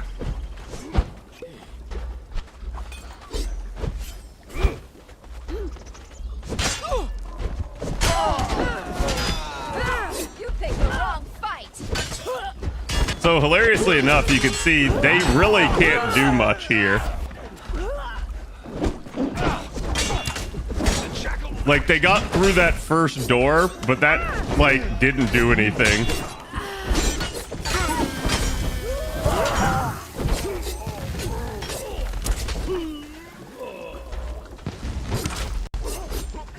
Damn, what is that bikini? You've seen this before, haven't you? Wait, how did the archer get down here? You're not supposed to be here.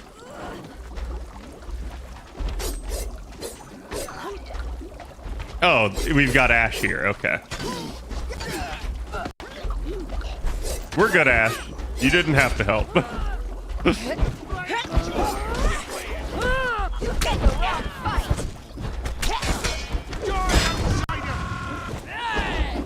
Halt! In the name of death. I still can't believe that freaking happened and, like, nothing was loading either.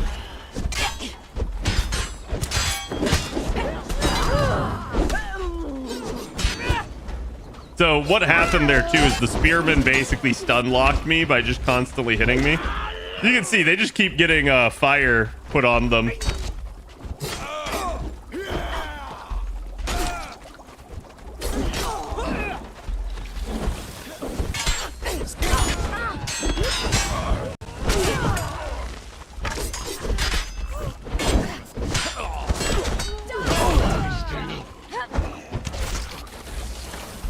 Now I'm getting hit by the archers.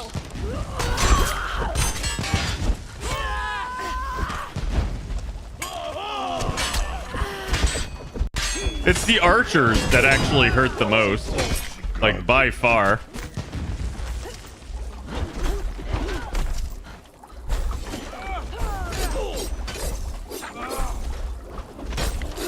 Where's my bow?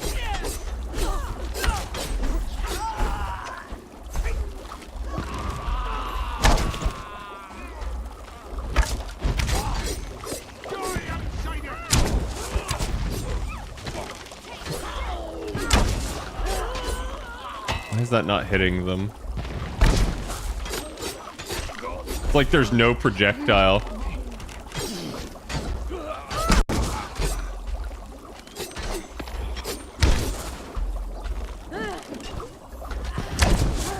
I can't get to my corpse. You should be fine. It should be there still. But, like, the game seems to be struggling to load all of this.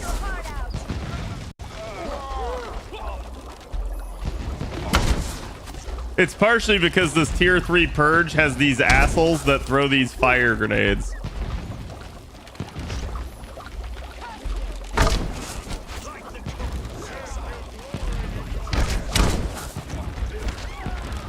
This is actually a strength bow, if you believe me, chat.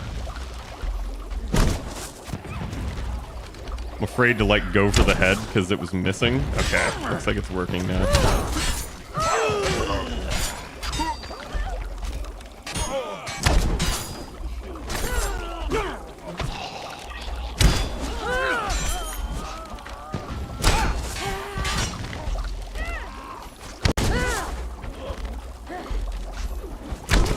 If I just take out these front two, we should be good.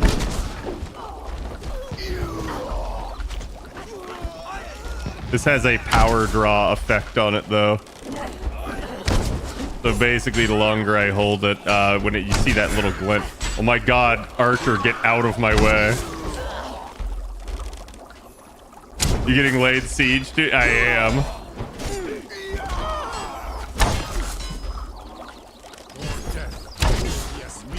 Okay, so now those guys are dead, so we shouldn't have to worry nearly as much. The Stygian Hand of War. Come here, bitch!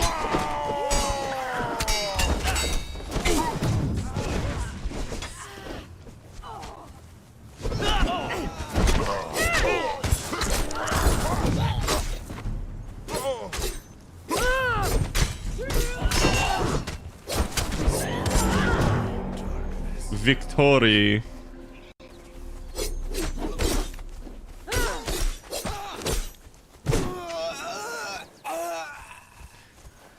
So like I said, this setup absolutely works. I should not have died to the spearmen, but like it's very difficult for them to do anything because they don't have sight lines on much of anything, and I actually plan to improve this. Because what I think I'm going to do is I think I'm going to actually get rid of this front row and just make it an actual wall that they have to run through. Which should just further mess with them. But basically, we're going to get some nice stuff here. Bob, were you able to get your body? Okay, so we got a gilded urn. We got some gold. We got some gear. We got the Zamoran language. We got a shaleback egg. Oh, good. Witch fire powder. I actually want all of that. Thank God. Blacksmith decor. A drenching vat. Long tables. So, like, this is still considered to be a relatively low-level purge, so not too much in the way of things. And let's see. Who we got? He's no one. I just kill him because I don't want the shitty thralls around. He's an Archer 3. I'll keep him for now. Can always replace him later. Was there no third cage? I don't understand this. I don't know why there's no third cage here. Sometimes there's a third cage, sometimes there isn't, and it seems like whenever I get the middle spawn on the map, I don't get the third cage. It's really weird. Can't remember to say bye to YouTube before streaming Conan? No, because there's no nudity. I can stream it on YouTube. I think it's like demonetized or something like that, but I don't care at this point, right?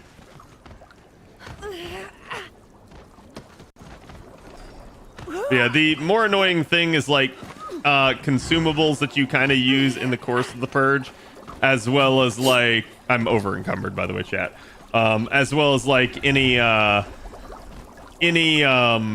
durability hits you take to your like weapons. Like basically you have to kill so many people in the course of a purge that it usually ends up backfiring on you. Like especially for the early purges. Like, I'm using star metal weapons to weed these guys out, and I'm not getting anything remotely star metal back.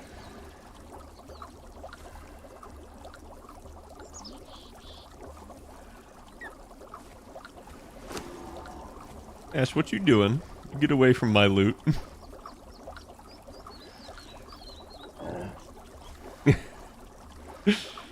Let's see.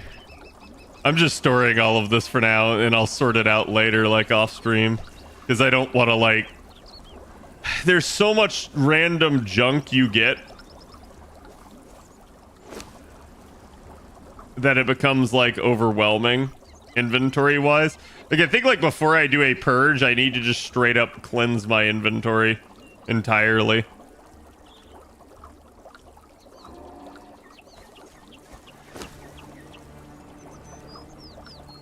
I need to put those silver bars in.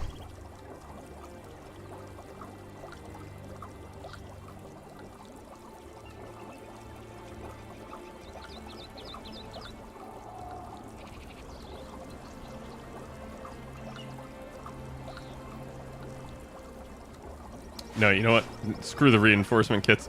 I don't like reinforcement kits because you can't seem to dismantle them anymore, and they, like, basically just take up inventory space. So if it's not a tier you need, there's nothing you can really do with it.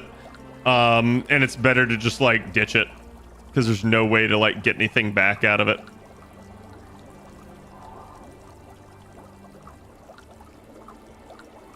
Actually, I'm gonna keep that. I can make some more wraps if I need to.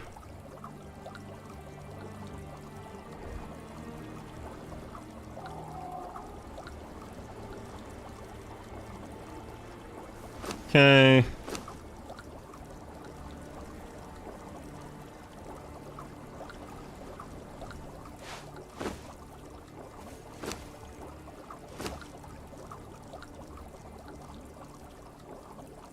I hope someone clipped your wall, Death. I, like... Listen. Doors wouldn't load. Yeah, they wouldn't load for me either. It was, I think it was the strain, Bob, that we were having. Like, from all of us being there and all of the thralls in the area, all of the assets of our gigantoid base, plus that. Like, the server was like, what the heck is going on? Why are you trying to kill me? And it took it personally.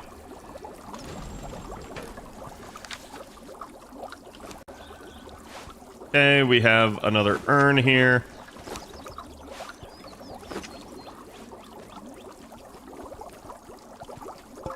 You gotta place it. When you place it, he recognizes it as more loot. So you can see we're just slowly working our way up. If I really wanted to, I could vastly accelerate the purge and take us to tier 5 at least, but like... I don't think we can handle tier 5. I think we die if that happened. Have lots of open space to not get ganked. I'm pretty good sitting back in the base and just letting the defenses do a lot of the work. You can see, like, it definitely does work. Speaking of which... I need to at least replace the one door. I don't care about the other door, but the one door actually did kind of matter.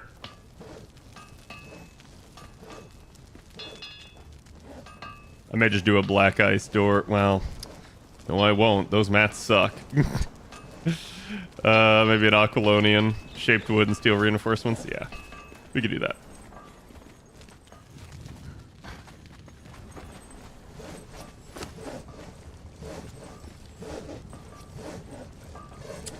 La la la la la la la la la. Wait, there's no room for the burlap pouch. SMH. SMH.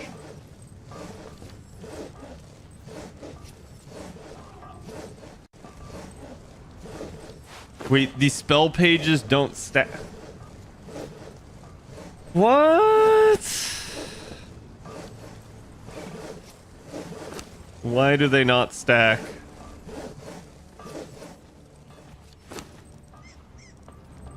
I don't care, I'll just put the iron bars in there for right this second. I can always move them around in the interim.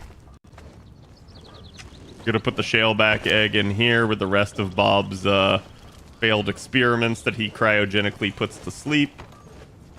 And we're gonna dump some of this in here that I don't care about.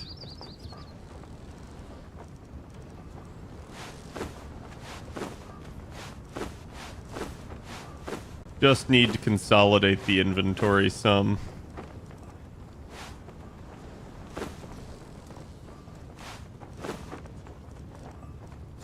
Basically, just move things up so that there is no gaps in my inventory, so that things happen exactly as they mean to.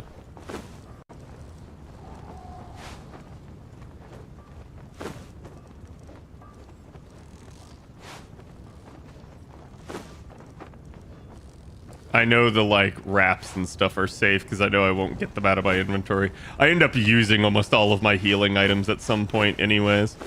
Although those radiant gems are not the lightest thing I've ever equipped. So get in there. Oh, right. I need the materials for this door.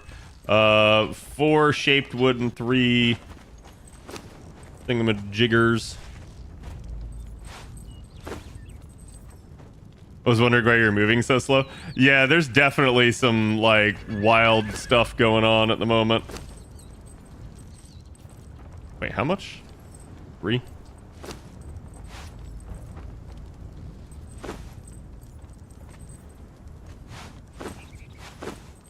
Yep. Be enough for that. We'll go replace the door.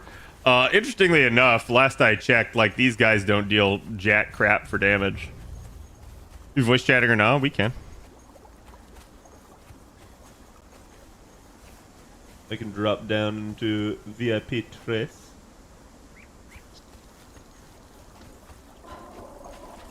So basically, this is the actual path they'd have to go, and it's why the door there is closed. There you go. Got that in there. Oh, really? You're here. Oh. Hello. Hello. I'm gonna take away the hardened steel greatsword you have, and I am going to give you one of these spears. This spear sucks, but it is better than the greatsword because it'll have reach.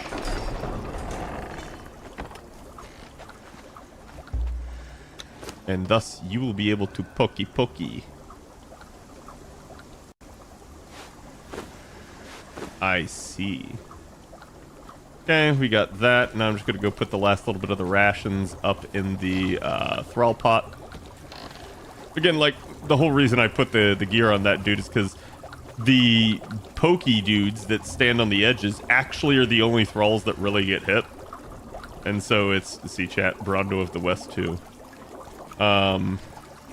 So it's actually, like, dangerous and he can die. I think one of the ones that I did earlier, I think it was the very first tier 3 that I did, he was like...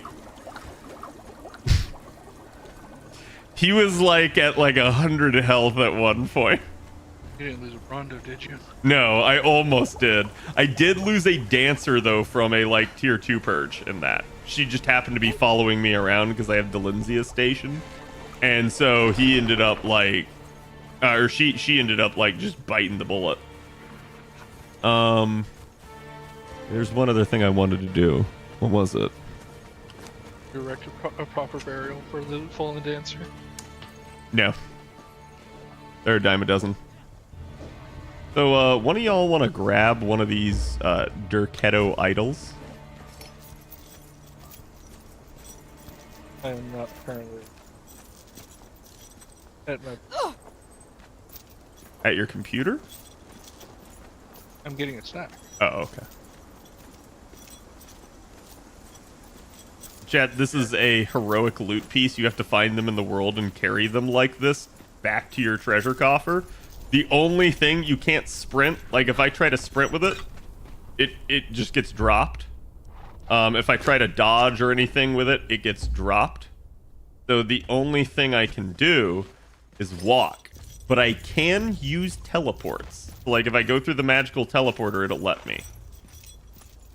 But anything, like, I think if you get attacked while carrying it, you'll also drop it. So it's like, it's very much a, if you can manage to get this back to your base, you get a ton of loot. You get, I think it's like the equivalent of 5,000 gold worth with each of these. So they are really, really nice. But what I'm doing is I'm carrying this over to the other treasure coffer to allow it to enable a purge. I have it at a different one so that it won't, like, get considered and counted. Here we go. I gotta go up this way.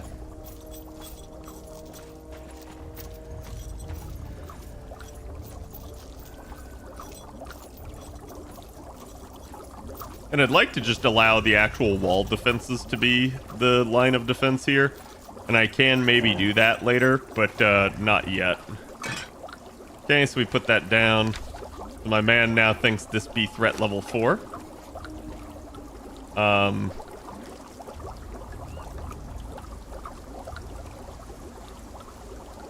Deathloot, Boblin. I don't see Ash. Ash is back at his base. We can go ahead and start. So this is stepping it up a notch.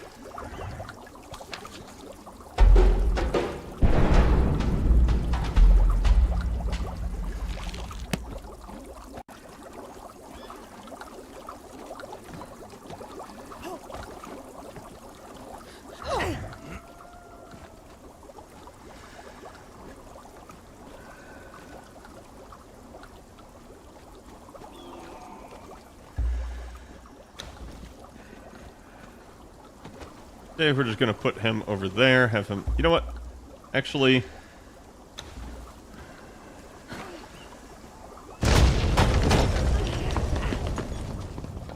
Yeah, no, we'll leave him here. That way he can't get over there. Yeah, this is what I normally get, is these, like, corner ones. But this is actually a lot better for dealing with those stupid archers, because, like, they'll shoot at me if I go out there. Right? Like that. But they can't hit me around the corners.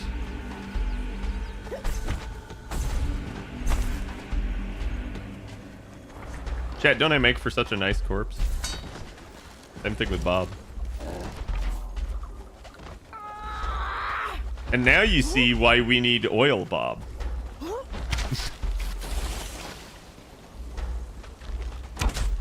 Because it does the body good. Enemies at the gate!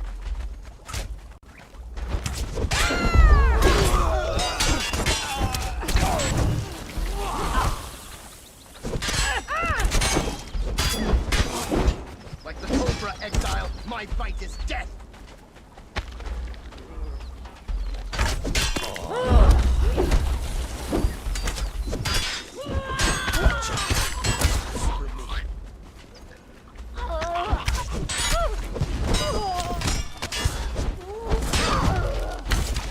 Thankfully, the Demolishers don't actually attack. Like, their whole point is to attack base items, but they prioritize, like, doors and stuff.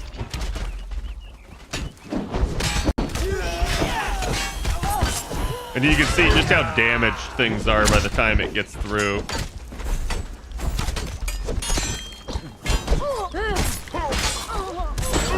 For the Riders of Rohan, I see. Oh.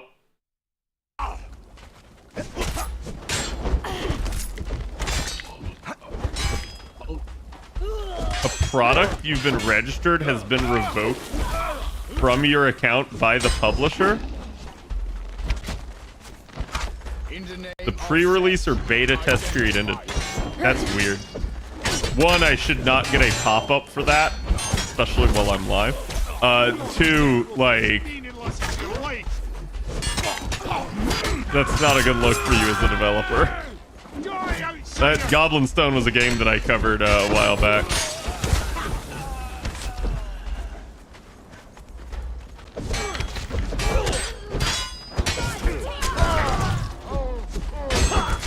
Okay.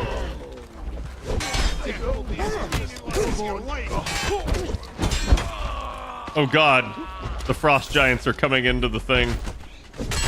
They actually should not be able to get through that wall, so that's pretty surprising.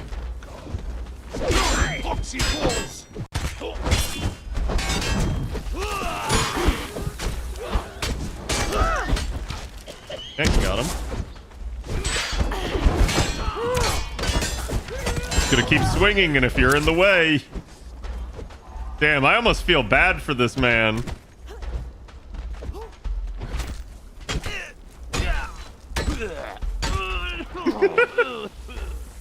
And see, they just stand here under the thing like aggroed on them. It's freaking hilarious. They can't just run in and join the purge, I guess? You should be able to, Creamy.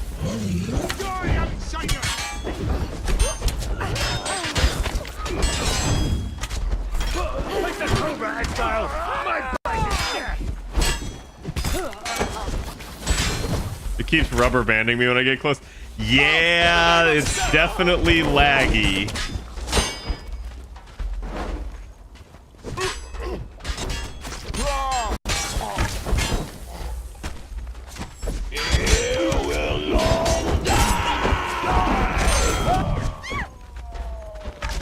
You can see how much they get caught on the defenses, and it's friggin' hilarious. Slaying. Die!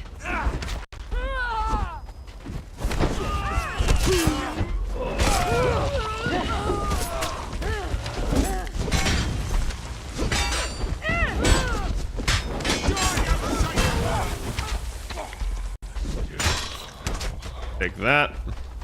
These guys suck. These are the ones I hate.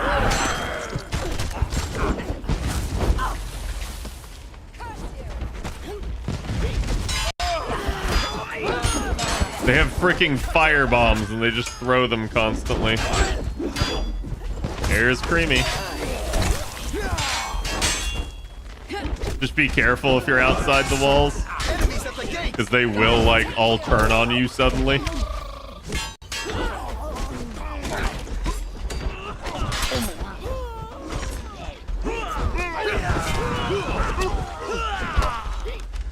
What? Death will be as meaningless as your life.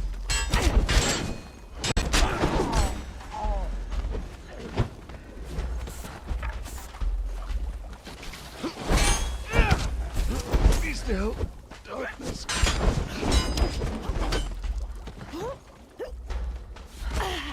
I don't know what that was, Bob, but that was hilarious.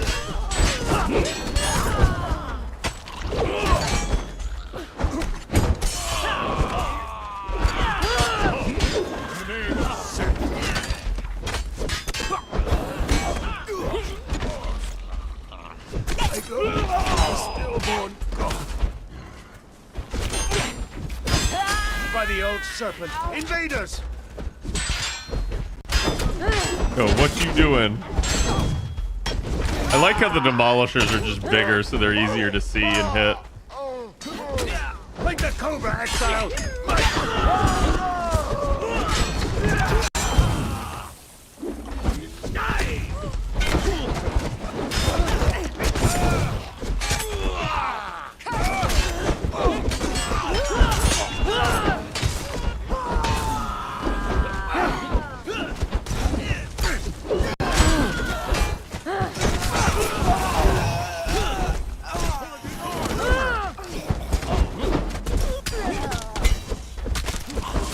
It's just so satisfying hearing the crunch.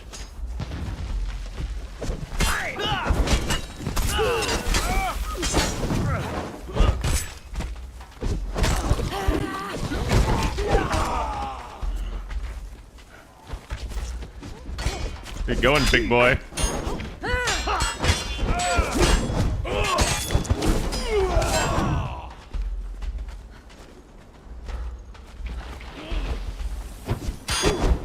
Thankfully, there's no friendly fire, so like, this stuff does not hurt us.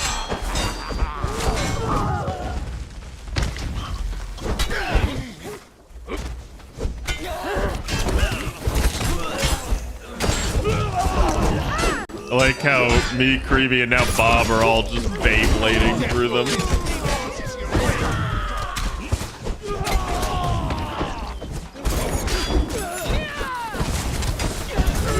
Ash here too. This is like just a weed whacker event. Ooh, that hurt.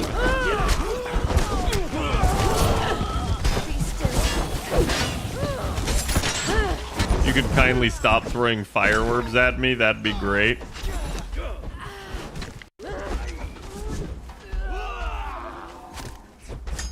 Where are they all headed at me?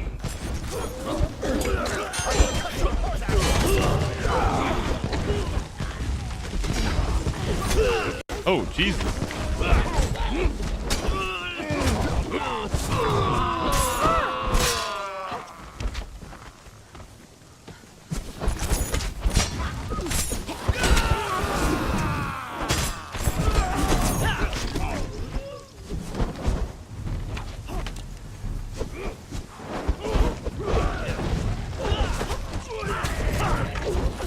Okay, so we aggroed the Hand of War. He's on somebody's thrall.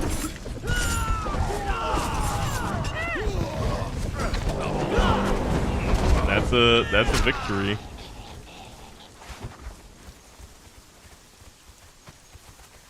Listen, free me, and we can come to a beneficial arrangement. 1,000 times I beg you, speak. Ew, disgusting. One of them see.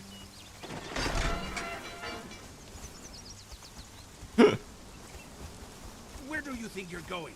It's just a Zingaran fighter. If someone wants it, you can take it, I have a proposition.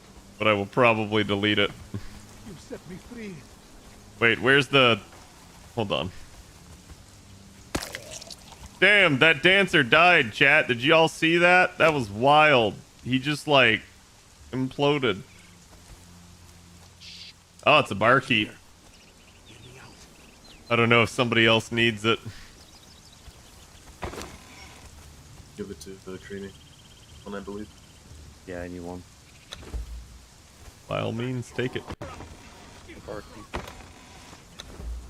me free, and Are they in the chest? No, he's standing right here. It's the dude that's shirtless. Ah. And then does anyone want the level 1 fighter? No, I have him boot. Creamy? What's up? Do you want the level 1 fighter at all? Nah.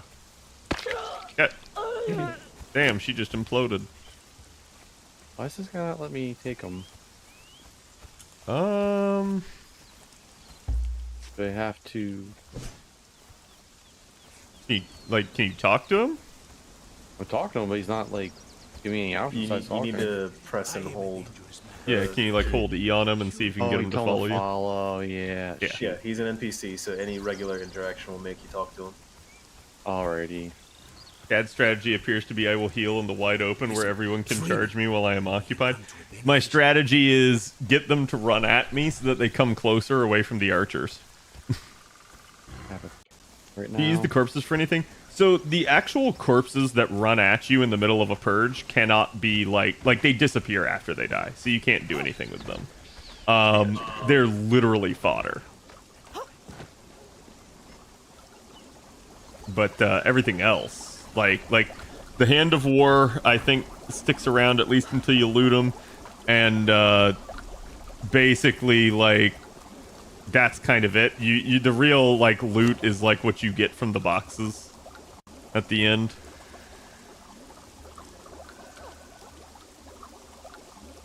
Yeah, both my follower and the barkeep can follow me at the same time. That's cool. Nice.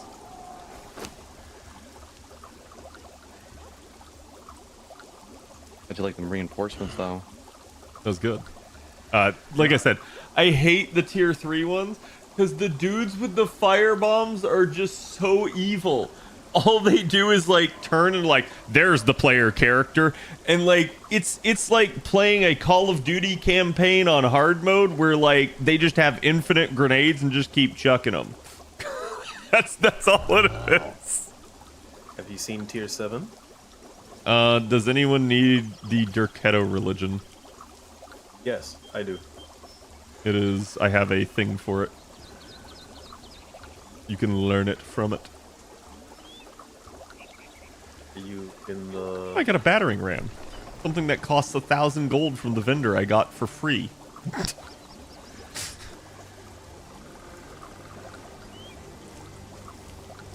Here, I just dropped it.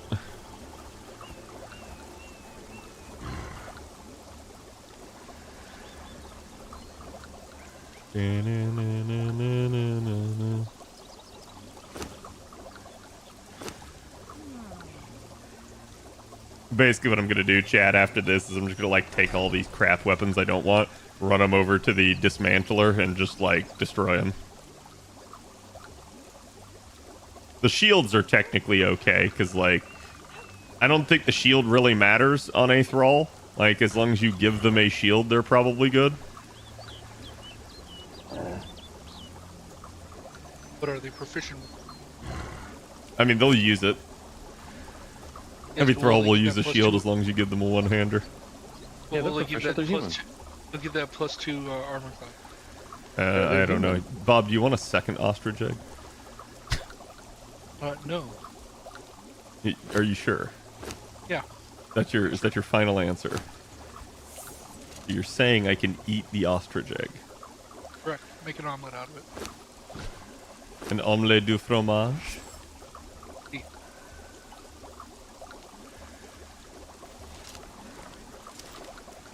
Oh boy, even more coins.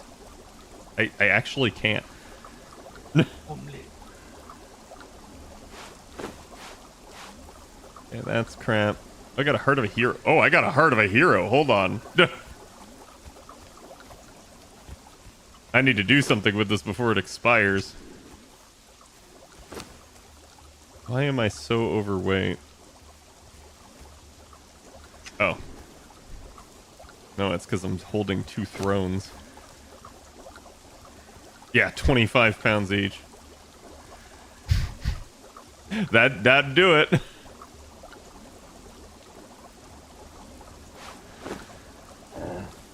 Okay. The other thing I realized is I actually probably need to have, if I'm gonna have Delenzia, like, just guarding, I actually probably need to just go grab another thrall so that they can level. Even if they're not in the fight.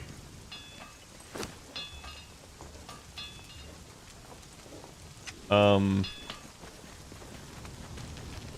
I'm gonna put the Heart of the Hero in the same box as your experiments, Bob.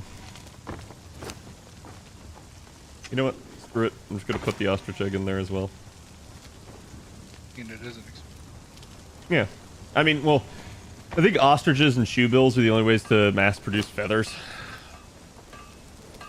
Not that there's a hard way for us to get them, right? Like, it's pretty easy for us. This year I have like 8,000 feathers. 8,000? No, Bob. 12. I accidentally got them while trying to get this other random. So I did, right? Like, because I was after the black blood, and so I had to kill just a ton of those things. You guys got to see some of it on stream. Used to be an adventure once, and he took an arrow to everywhere. Yeah, that one dude got pincushion so bad. Made a quick little vest that had wraps and extra. Oh, I keep getting it from the rewards. I'm not as lucky. Understandable. In case anyone else needs it, it's available. Have what? Healing wraps and I need them. over by the Underdog? door that has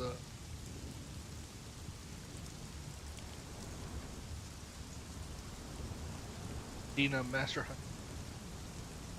That's not gonna help. Yeah, well. Do you know how Ash many knows Dina where all Master Huntresses we have, Bob? Ash knows where all of them are. I was gonna say, it's like we unfortunately have way too many of those. We have a unhealthy amount of Dina Master Huntress.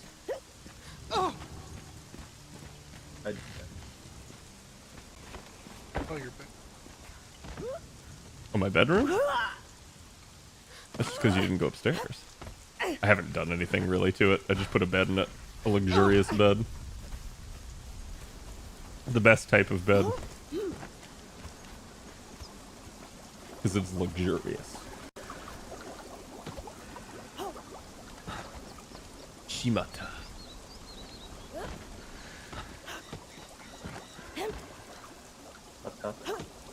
Yeah, I have been outsmarted by myself.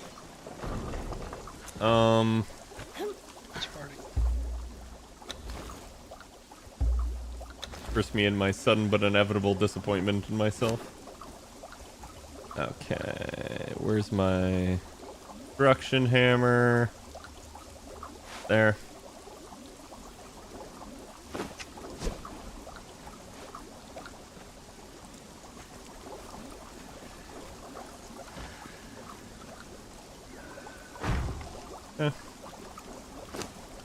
Like, literally all I needed it for was that.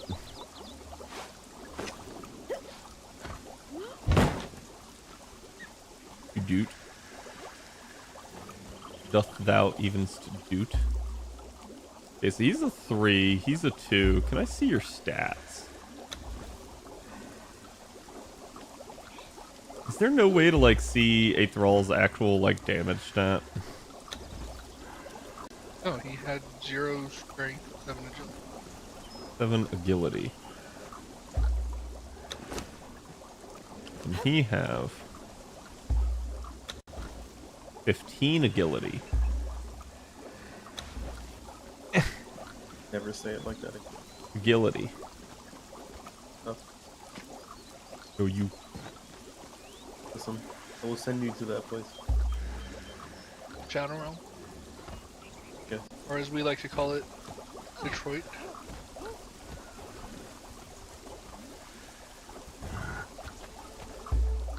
Detroit become unhuman. Listen, he who will not yield will send you to where you will. But how does he know where I'm? Tilted. Wait. That work?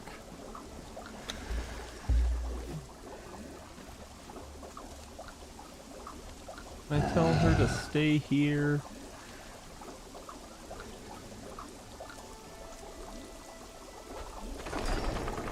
I'm gonna have to get her some gear. Alright, who's getting stripped this time? Is it me you're looking for? I can see it in your eyes. Okay, we've got Liam Neeson. Yeah, Liam. Sorry, Liam. Time for you to go naked.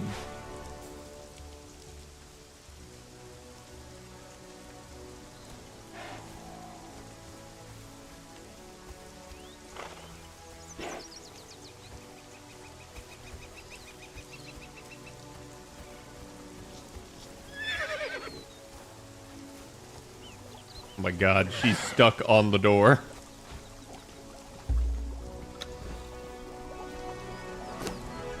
You fool!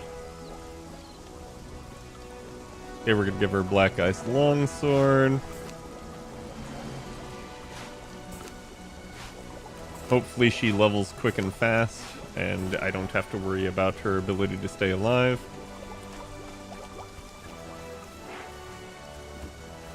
Power World Adventure starting this weekend? Maybe, Faye, yeah. Like I said, I gotta see if I can get a, I've been trying to get a key for it, but Pal World is now like, oh, we're hot shit, we don't have to give keys to anyone. So, we'll see what happens after I sick PETA on them.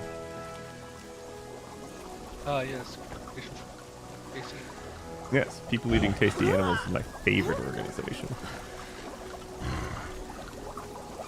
Or to outsmart the outsmarting of the doors. You fool, you think you'll pop up from a bedroll and have everything loaded in? Like, I can see people, I can see the walls. I can't see the doors to interact with. Yes. Yeah, that's what kept happening to me. It's like you just have to wait on it to load. It just never did. Okay. Yes. Okay, do you guys actually want, like, the highest purge we can do? This is the highest purge we can do. I don't know. 10. It's 10. Well, yeah, we can't get to 10. I'm saying the highest one that we can do. Well, I ain't ready for that business. I'm on the way back. I needed to drop off something. Because what we going to do is we going to go grab another of them idols. I don't know if Rohan can help with this one. Why? This is just tier 5. I thought tier 7 was the highest you can do. Or no, tier 5. Tier 5 is the one that I can get to, I think. But I can bring you money, no. but I No. cannot bring you power. Gonna carry the cat over here. The stupid golden pussy. Why? What's why? Pal World? Pal World is like Pokemon, but with guns. It's if Ark and Pokemon had a baby. I'm not even kidding. Like you can actually give like your Pokemon an AK-47, and it will fight for you. You can also give them like a rocket launcher. Online co-op allows for dedicated server. Swear to God. Somebody else in this community needs to figure out how to host servers. Someone else in this community, like, it's not a matter of knowing how, it's a matter of the internet ability to do so. Not bad, Bob. Just let everyone piggyback off your internet. No, it's just I have terrible upload speeds. I am like the worst possible person to host. Well, I'll talk to you about that. About hosting or about Pal World? Hosting.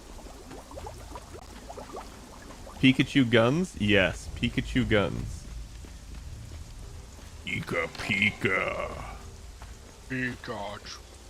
Pikachu is a registered trademark. Wait, did anyone shout out Fit? I don't know. I don't think anyone did. I think the two mods that are currently active are playing with the streamer. Here we are.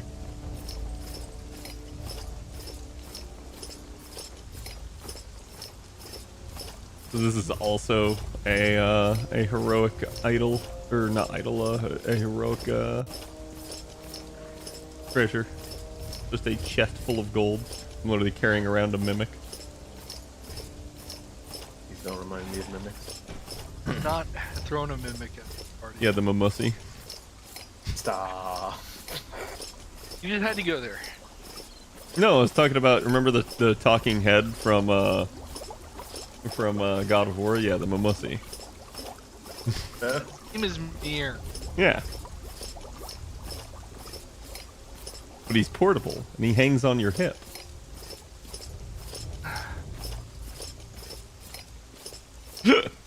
No. There's like nothing I can say that won't make. Yes. Probably a great work for your avatar's glutes. Yeah, probably terrible for my back. Yeah, well, the other one. Mm-hmm. 2, 3, gold hands. Alright, tier 5. Let's go.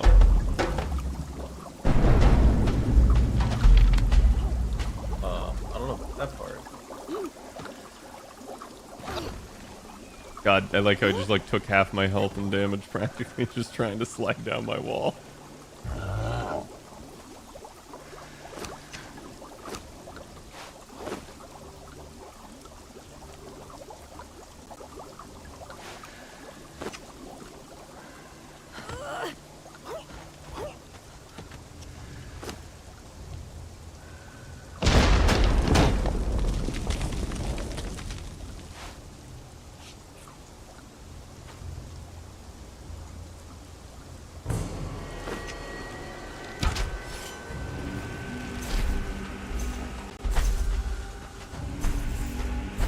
Oh damn, the giants want some.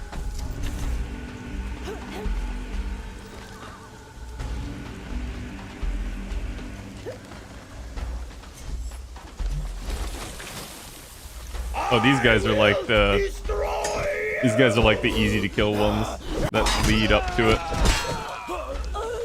You start getting like at different tiers like worse fodder.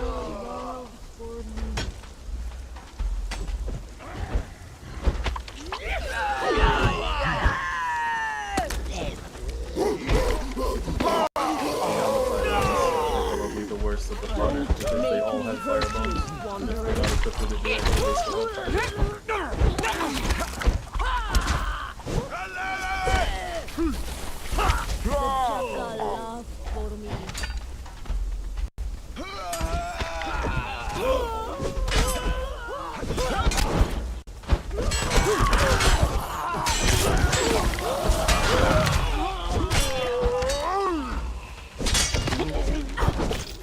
In the name of Set, identify yourself.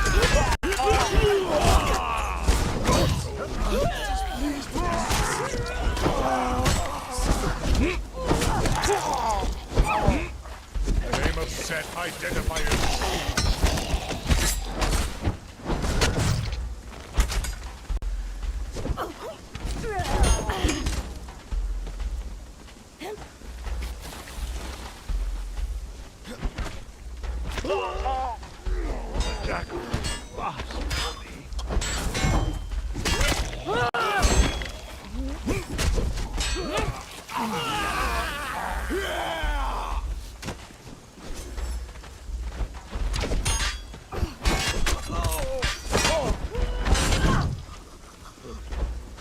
Okay, good. My follower appears to be like glitched out at the moment. She's just stuck.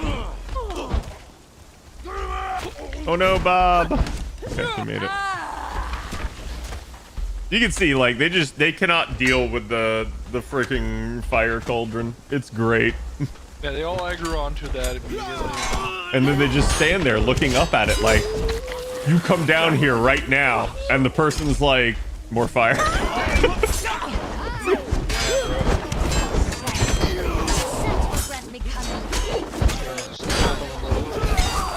Huh? The old servant, invaders.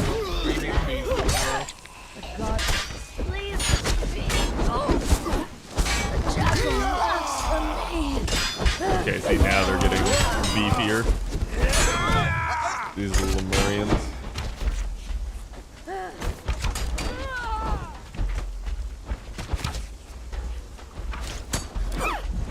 You little bastard. Wait, why am I over encumbered? Oh, I think because, like, you had temporarily stood on. Oh. Wait. Oh god, my thrall's gonna die. There's just no way. I'm gonna need one of you to save her if you can. Still alive.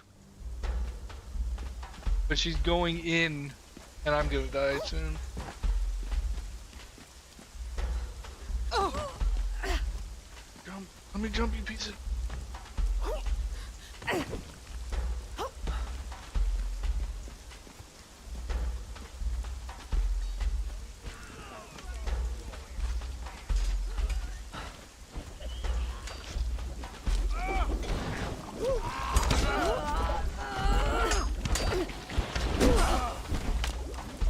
My body isn't spawned.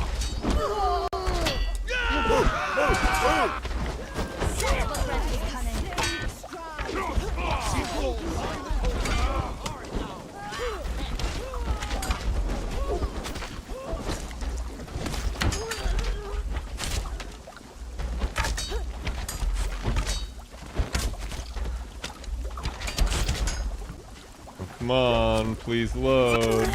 Oh, dude, it literally loaded a person next to me and killed me. Cad's greatest enemy, walls. No, it's not even walls. Like, it's straight up just that I basically got gangbanged, and then now, like, we have this issue of, like, if you die, like, crap just does not load.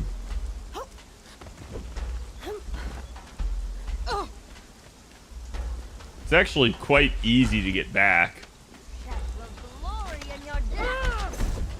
At least from my body, you know. I'm more worried about my thrall. I assume she's dead. Because I don't see her anywhere.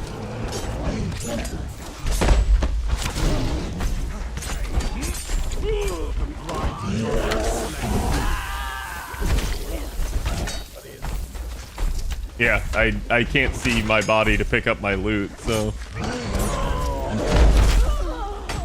Yeah, you get them slightly disgruntled, Bjorn. No, the frost giant died! Oh my god, no.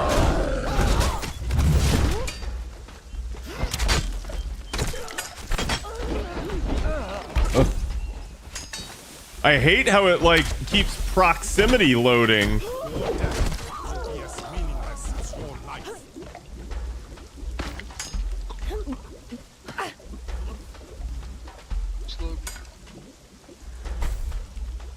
Yeah, there's just too many assets here. Oh, okay, I see a body.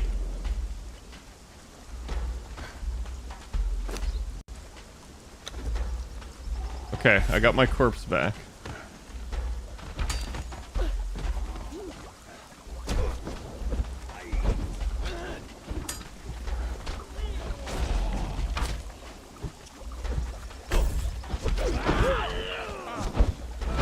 So, has anyone seen my thrall, or is she just dead?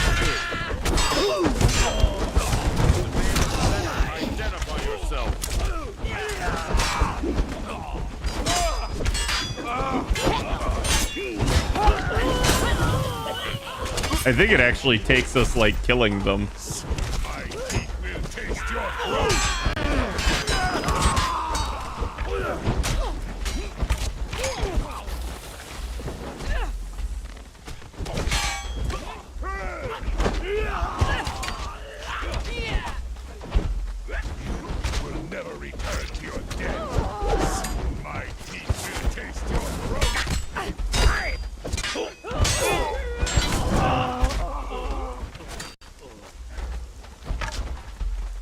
There's so many demolishers, holy hell.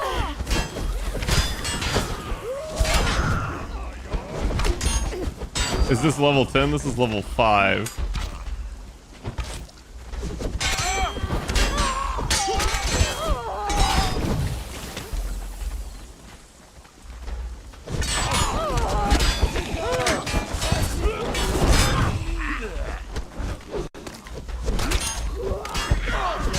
It's the spearmen you gotta watch out for. They're freaking nasty.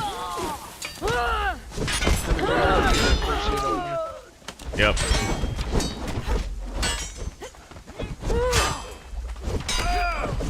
I got the one behind you, Bob. I lost all my gear. No, I think it's still here, Ash. Your stuff doesn't despawn. It's not loading for you. It took me a while to get mine to load. I just had to stand there.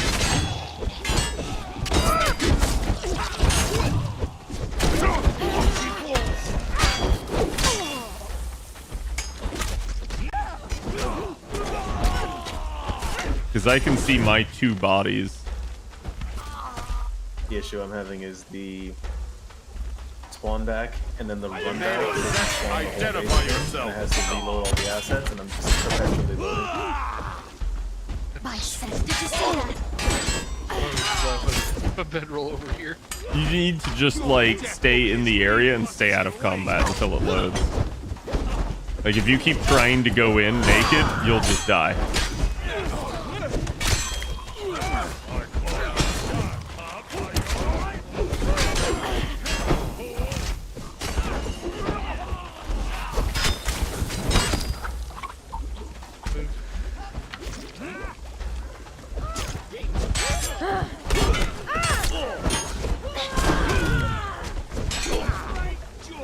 But yeah, I think 5 is definitely the limit for what we can handle right now.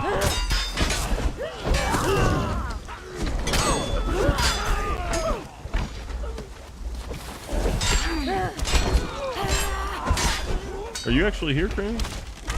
Yep. Yeah, You just up on the hill. Yeah, looks like a main spearman after me. Not what I want.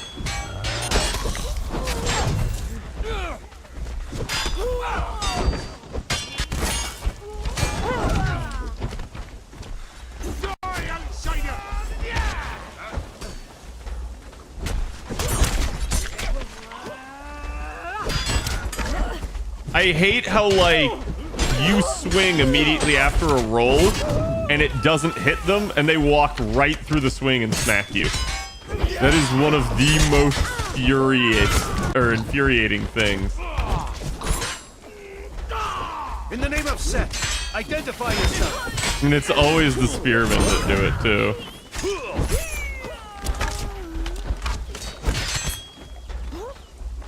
Well, stop fighting me. Go after someone else. They'll go after, like, the closest player all the time. My body didn't fall through there. It didn't. Get out there. Nope. I'm just telling you like it didn't.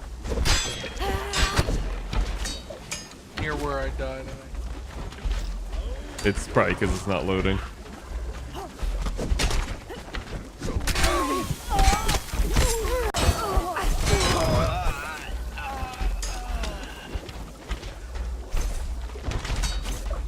I gotta heal up, because if they actually get some hits on me, I'm gonna go down again. Death will be as meaningless as your life.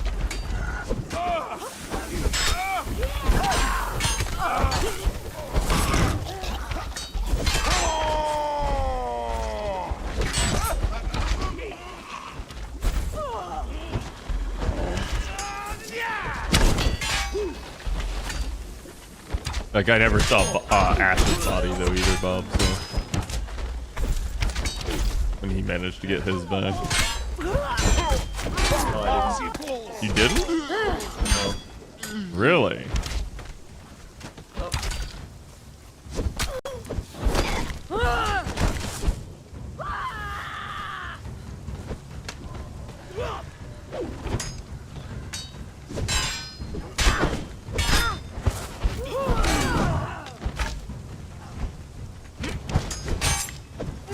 This is just a temporary set that I was able to throw on his back.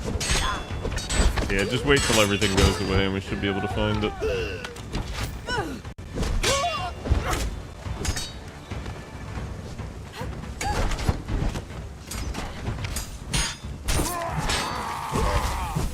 Yeah, that's the boss right here.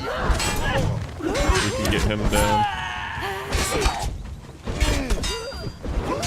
There we go. Oh. Sweet baby Jesus. Yes, thank you. Despawn, please. Go away.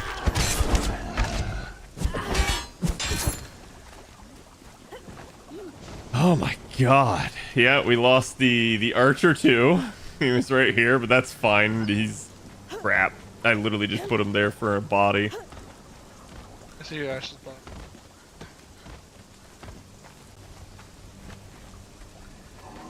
Dead Lemurian fighters. Yep. Harvest the Shurimiru. I still don't see my thrall. Oh, wait. Wait, what's this? That's everyone's collective stuff, I think, in a nearby body.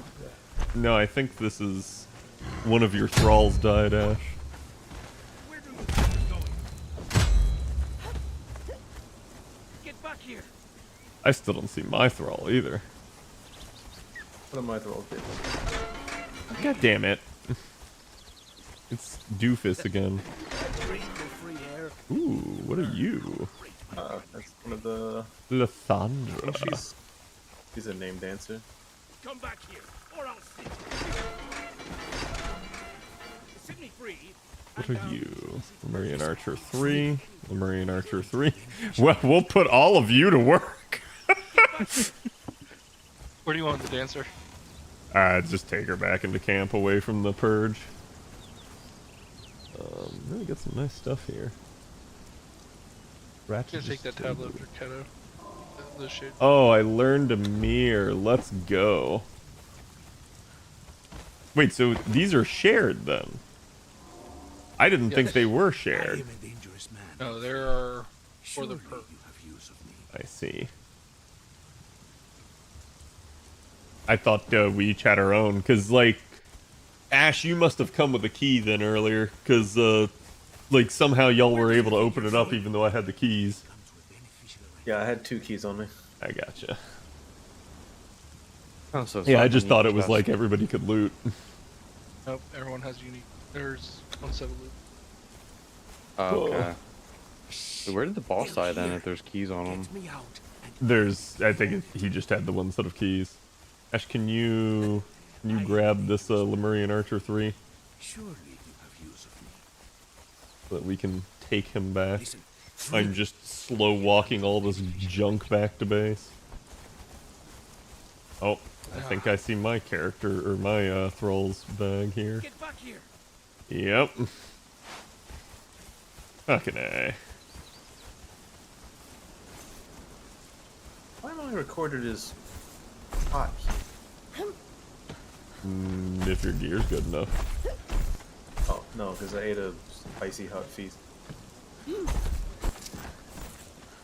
I can't believe we lost, like, one of the fucking frost giants. He shouldn't even be able to get out there, and yet he did. Like, Like, look at him. He's supposed to be stationed down here on the ground.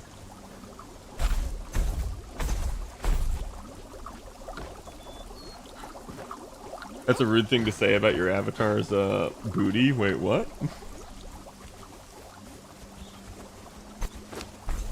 Okay. Kerplunk, kerplunk, kerplunk, kerplunk, kerplunk. Yeah, if y'all need any of the Stygian gear, just let me know. we got a lot of it at this point. That's... I don't even expect for it. But next time To what, a more combat-oriented spec? reduce expertise, vitality. It's really not that necessary if you just stay back. It's every time we die, it's because we go out, right? No, the thing that I really want is the 5 points of vitality for the passive. I got you. It's not a lot. I have it. Like, Well, I know, but it's something. definitely not the reason I'm staying alive at times. But it's something. It is something. I will give you that.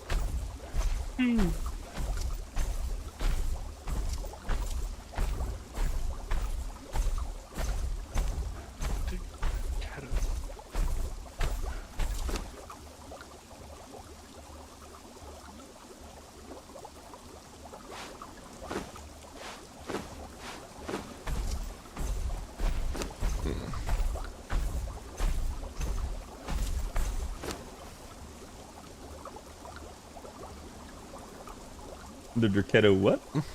Ah, yeah.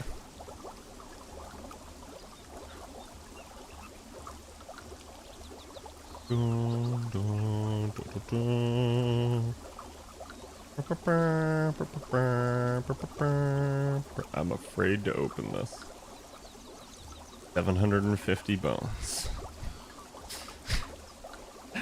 Friggin' knew it. We got a random, like, fish trap. Like, they put so much crap in here.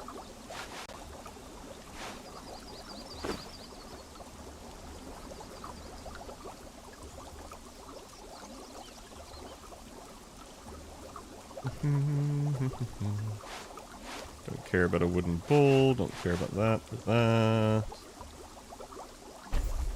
Why am I still so heavy? What am I holding? 31 hardened bricks isn't helping.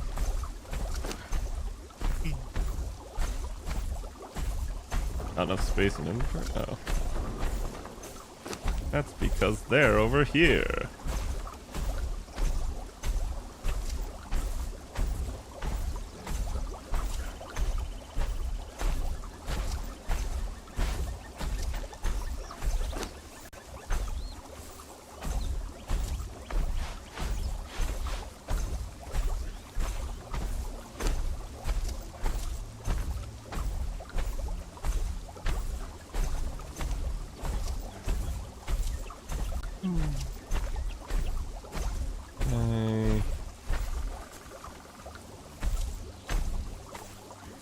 I can't believe I lost that throw like that.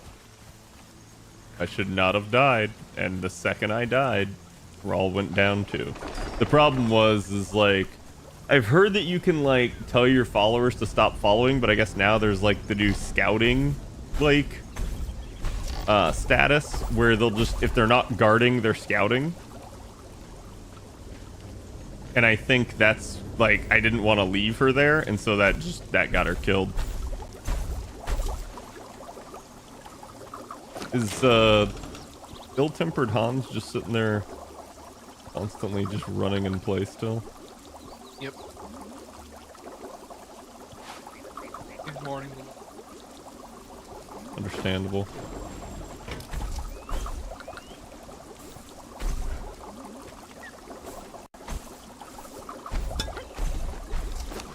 Why is the plate so big? Everything else I can like squeeze in here, I think, but that one plate. Finally decorated.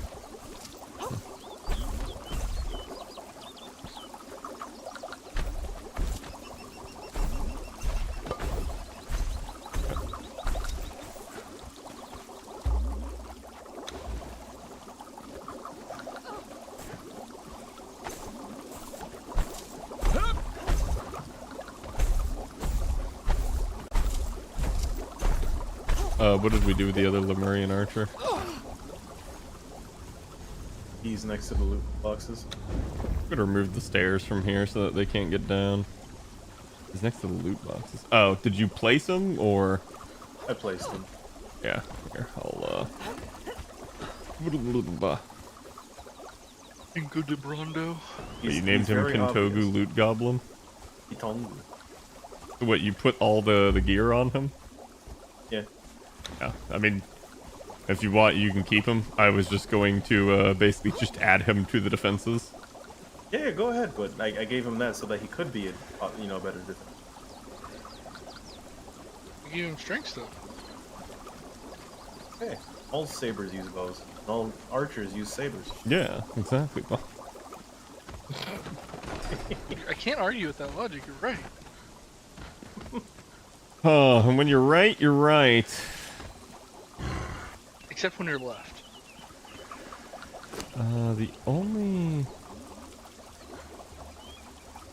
The only other thing I'm thinking of here is I would very, very much like to stop Bjorn from getting too deep.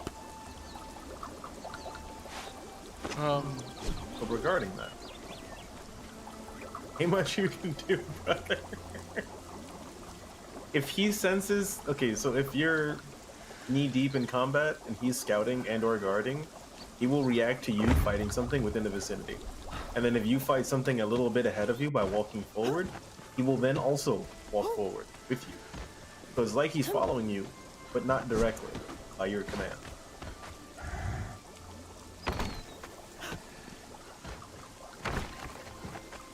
Okay, doors have been replenished, everything is replaced.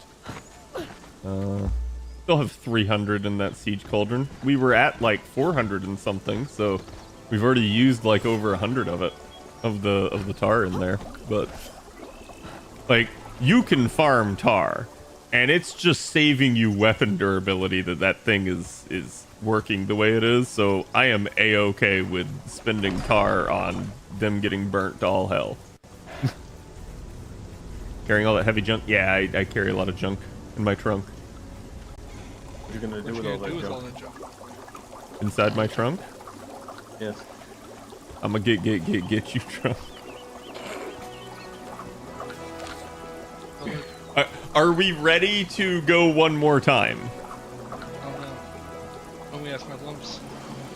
Your lovely lady lumps. I'm dedicating myself to full archery, so I'm ready. In the back and in the front. Are you ready, Bob?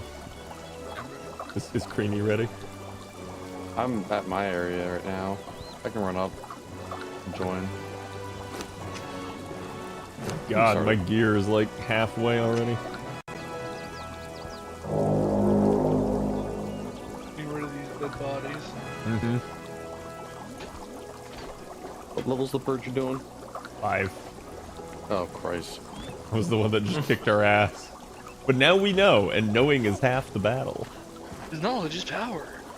I like how there's still 2 of that stupid NPC out there. So he's clearly not unique. You can clearly get multiple of him. Yeah, you just have to divvy him up to whoever needs him for a tavern. Hey, what's up, Natasha? Oh,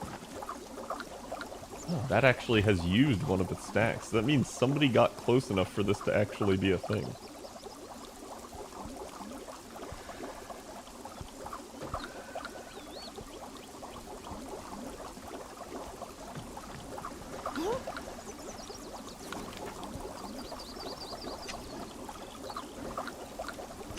Okay, Mr. Creamy's on his way. We're gonna start it. Don't forget, chat. GONA reset in 24 minutes. Yep.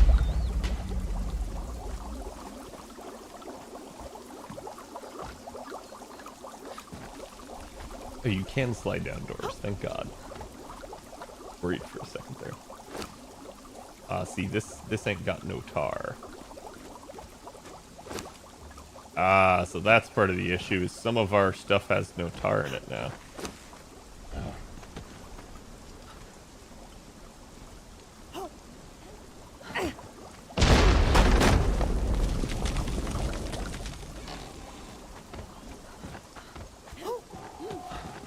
Okay, the base is here. It's pretty much the same location as last time.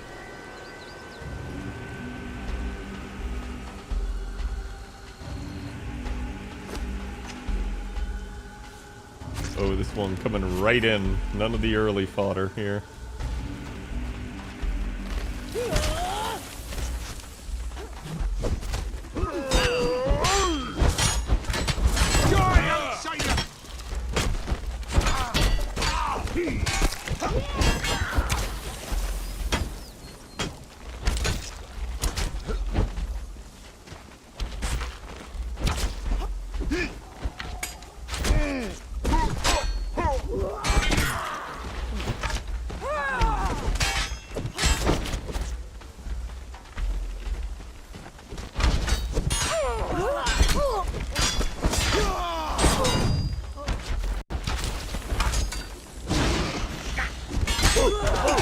In the name of Set!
Oh, that dude actually got over the fence somehow.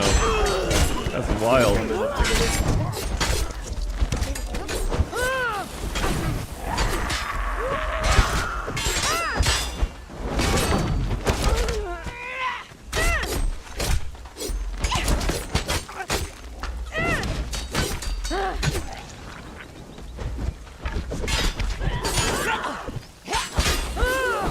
I just love how like obnoxiously big they are. It reminds me of like Jaws from GoldenEye, right?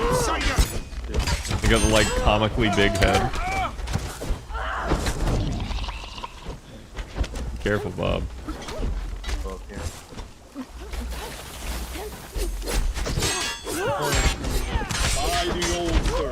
Invaders!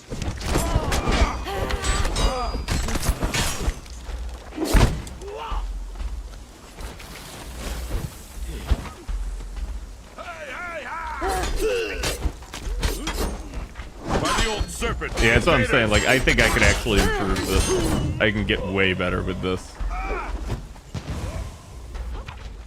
Noxious? Did you use that? No. Did Bob use that?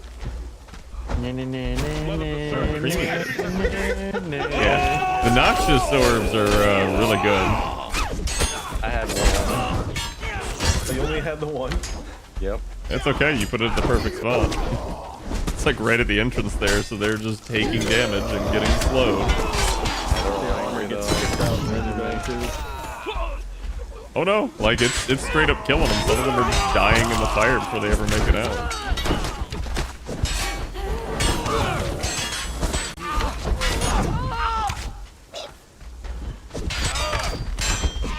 So glad that the demolishers don't attack you. They just act as a big like block for the rest of the enemies.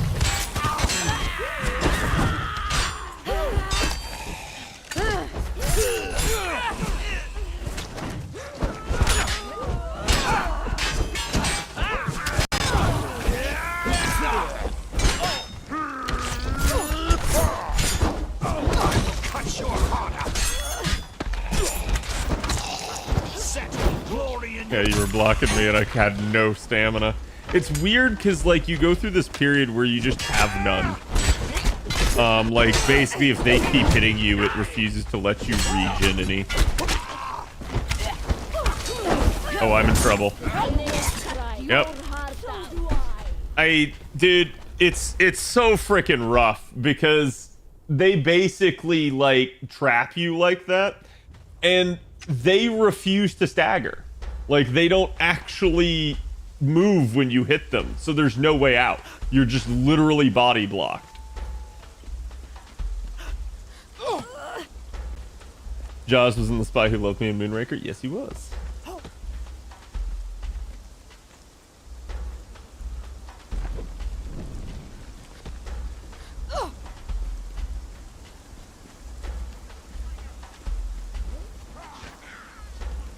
I'm putting a Nordheimer there, but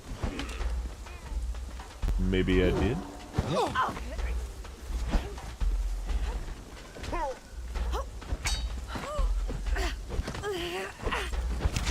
Like, yes, that's Remnant 18. Oh my god, I can actually see my body there, so I'm gonna try to get it.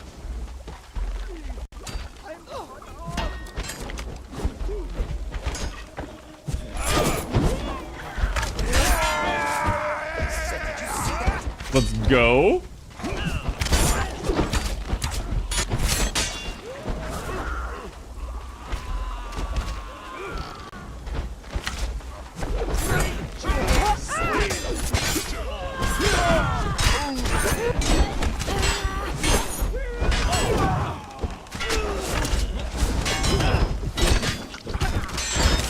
I did not think you'd be able to get your body in that area. I did. I knew once I could see it that I was going to be able to get it.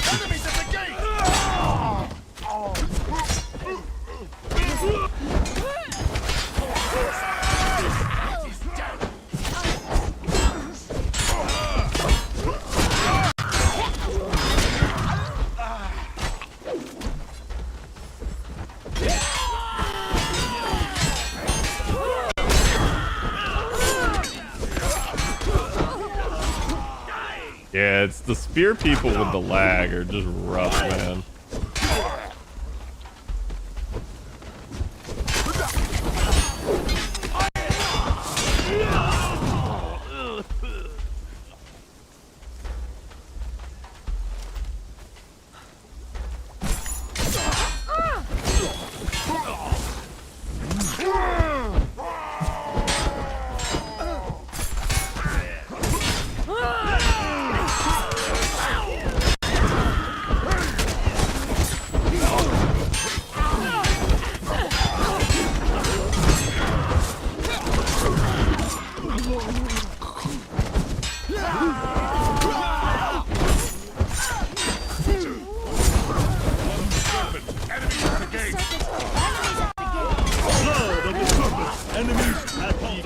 I'm not sure, but blood of the serpent, enemies at the gate. Halt in the name of Set. I also think we're supposed to halt in the name of Set. Which is weird, because the Lemurians are supposed to be devoted to Derketo, not Set. At least as far as I understand it.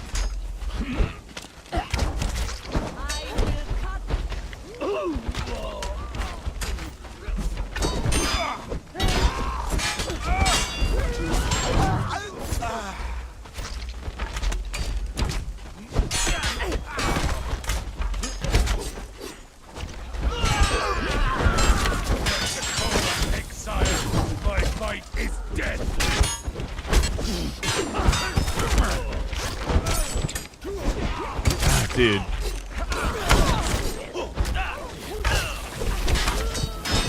Yeah, you get up on the wall, I'm gonna stab you.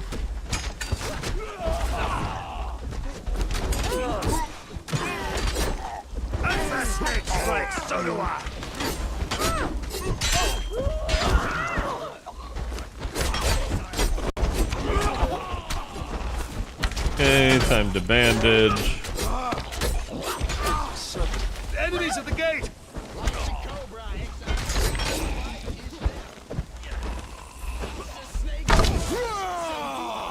In the name of Set, identify yourself.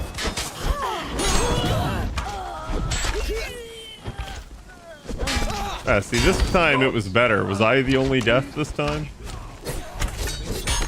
I didn't die. Like I said, the only reason I did is because I got body blocked by 5 spearmen. That's just a recipe for disaster.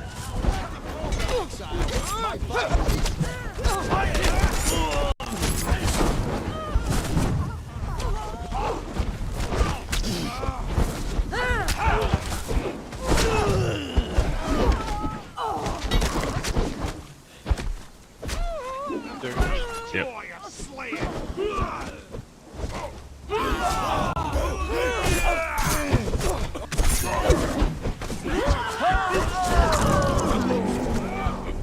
Blong.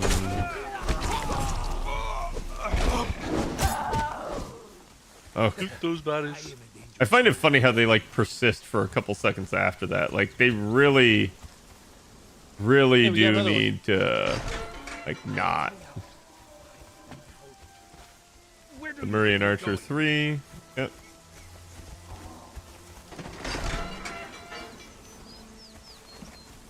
Listen, free me. Murray and Dancer 2. Special arrangement. The stupid guy again. I 14. am in your debt.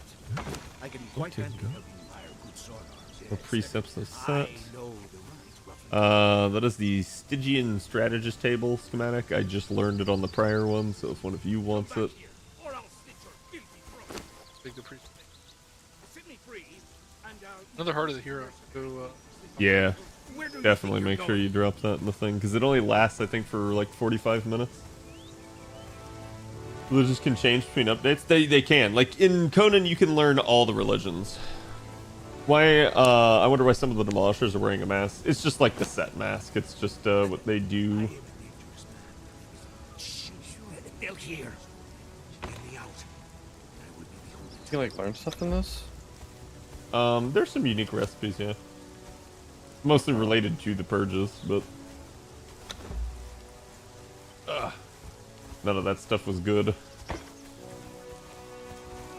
Listen, get back here.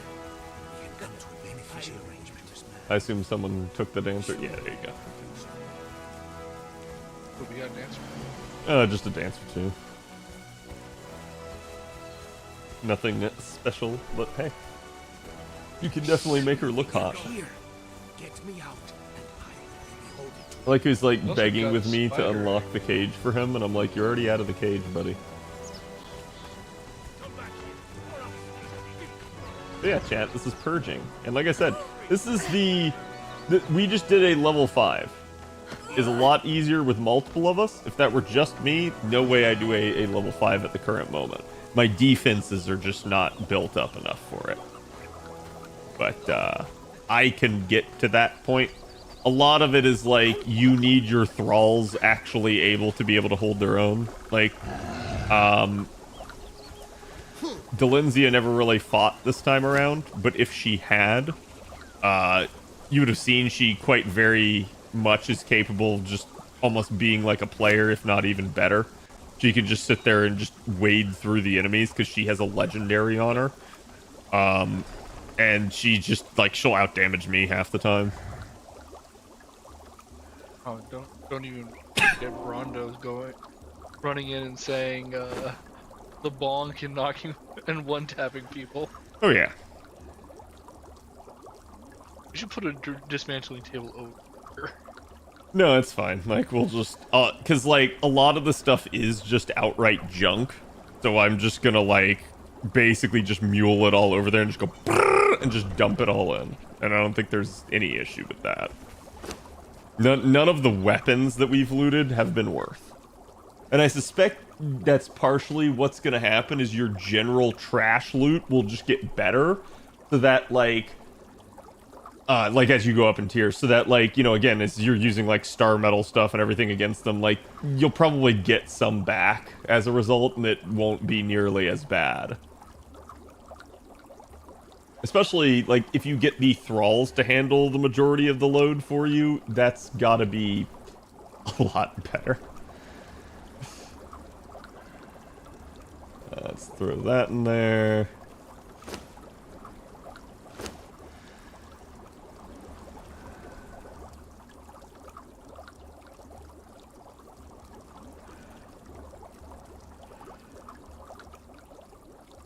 Can't put that. Can we put that in here?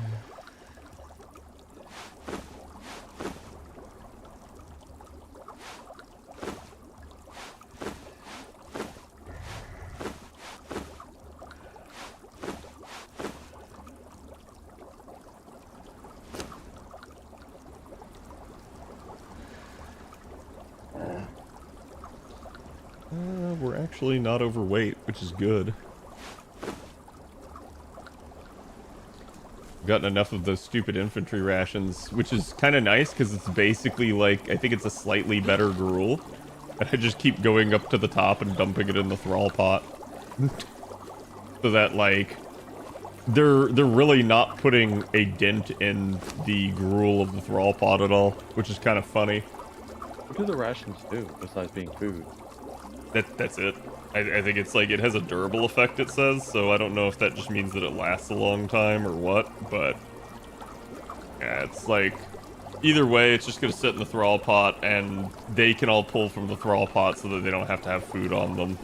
Like, I guarantee you that the Lancer dude at the bottom, that was like at the forefront of everything, he would have been so dead if we didn't have a thrall pot. Like, a million times over. Well, because he's just standing in the back there, nobody can really do anything to him, which is kind of funny.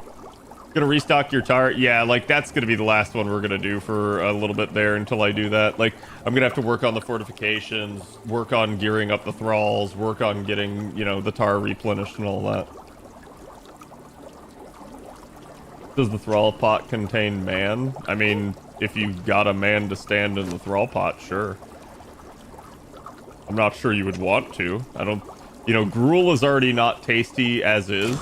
I don't think you need, you know, someone's, like, feet in it, right? I think that's just gonna make it worse.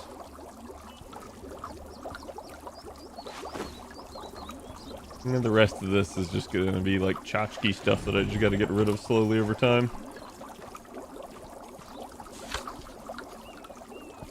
Yeah, we're up to 25k on this thing, but I think I still have 2 heroic treasures over there, so that would mean we'd be able to get up to like 35k, but I don't even think that's enough for the 6th rank.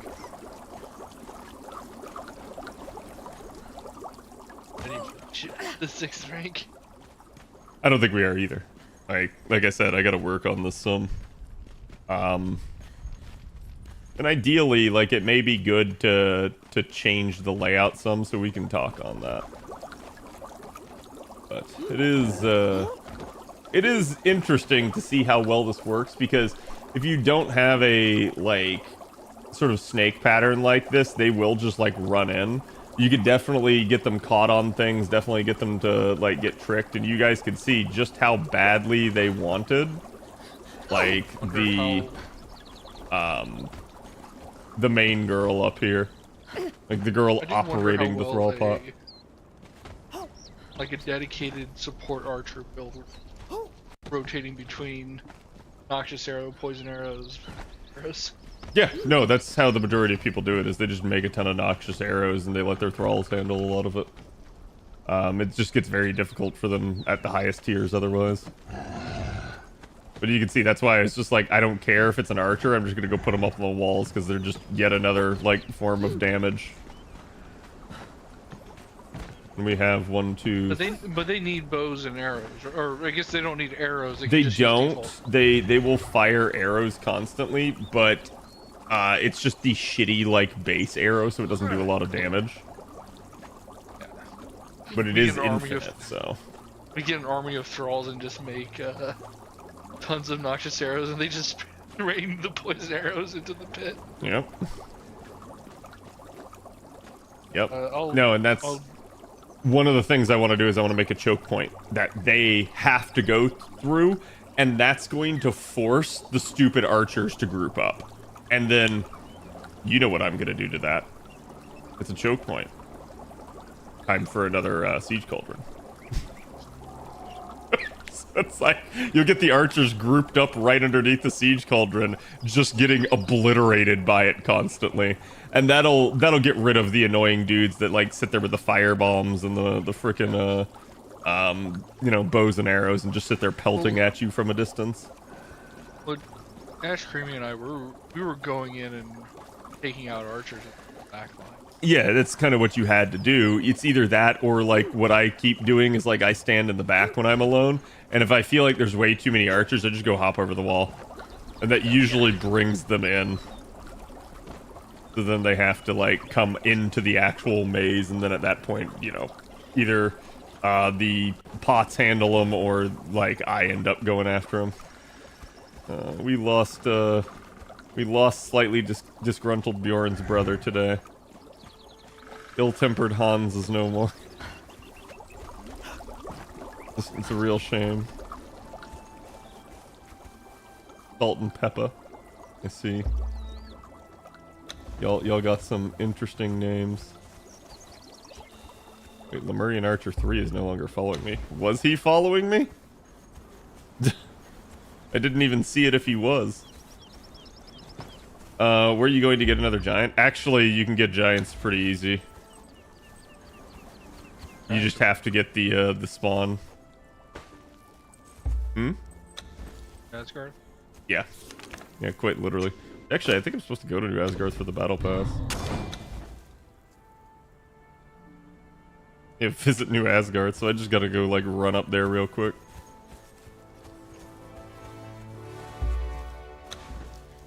Yeah, if one of you wanted this dancer too or something, feel free, because, like, we have plenty. What's the name? At the bar. Oh. What, the fact that it's Sumerian too? I saw the ghost first and I didn't realize it was just the crawl snapping to it. So. Yeah. Like, what the hell is that ghost? Chat, let's quickly go run to New Asgard here. That's the entire reason why we settled up here in the north is because of the close proximity to New Asgard. There's a couple of like major thrall camps in the game, and having close proximity to them really helps because it just means you have to drag the thralls a lot less distance to get them back to base. It means you can easily go to the camp to go hunting for better thralls, and it allows you to kit out your stations just that much faster and easier. So it's usually to your benefit to settle close to a thrall camp.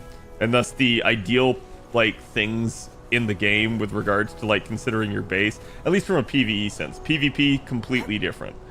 But from a PvE stance, your ideal considerations are usually like be close to a major thrall camp, multiple if you can, have some access to water, and usually you need to know at least within your vicinity where iron and coal are.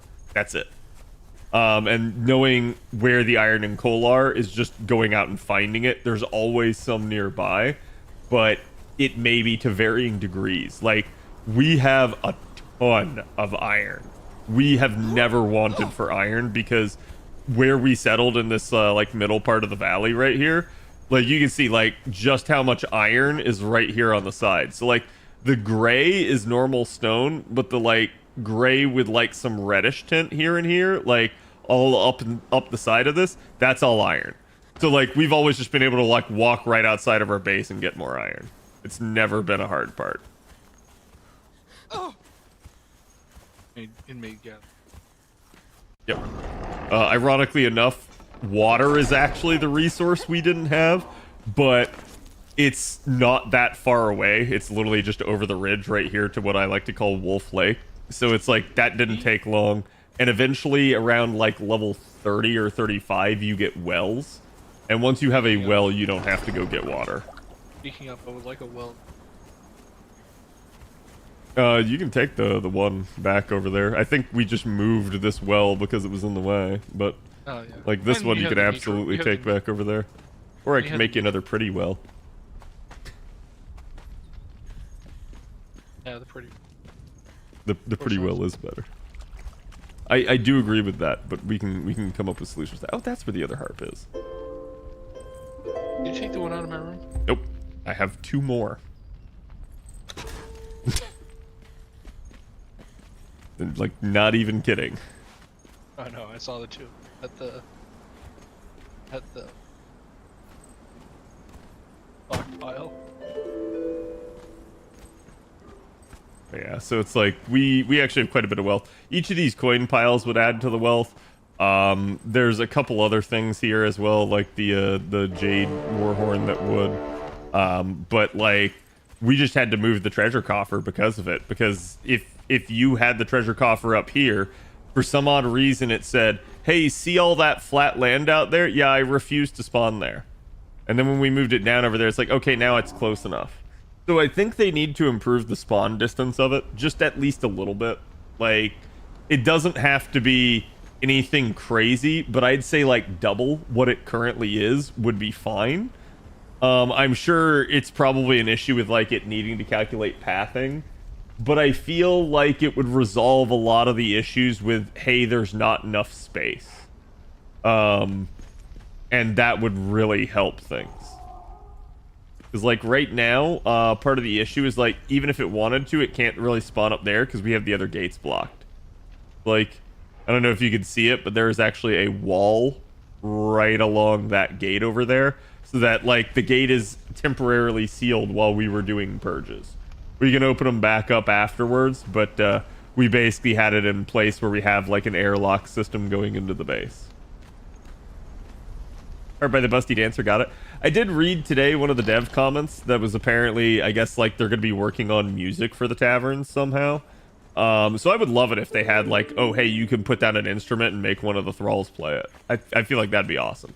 Even if it's just sort of like relatively canned, like pre-recorded songs or something like that, it would still provide a lot of atmosphere, I'd feel like.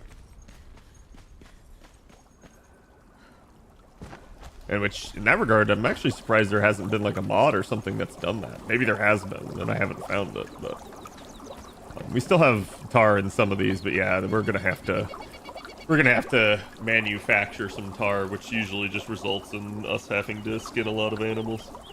If only the corpses stuck around after the purge, you would have so much to skin. Fantasy tavern songs are great. They really are. So I'd love it if like Conan actually went out and recorded some of it. It would really help. That you don't have to listen to gigantic doot like that. But all right, chat. That's gonna be it for me tonight. Let me see who I'll be on. Mr. Phaethon's here, so I know he not on.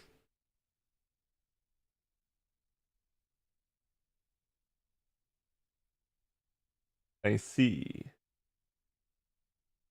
I shui. I am seeing Euron. Let me send you guys over his way. He was kind enough to raid us the other day, so send you guys over Year's way. I don't think I've ever raided Year. I've hung out in a stream at least a couple times though, so go give that man some love. I will be back tomorrow. No more banner review. Thank God it is over. And I don't have to sit through that. It really did drag on, and that's part of the reason. If it seems like I'm kind of complaining about it, is that like it lasted for an entire extra week beyond what I expected it to. So I'm just happy it's over at this point. But again, thank you guys for hanging out tonight. I will see you guys tomorrow, and look forward to the weekend, I guess. Have a good one. Go give Year my love. Good night.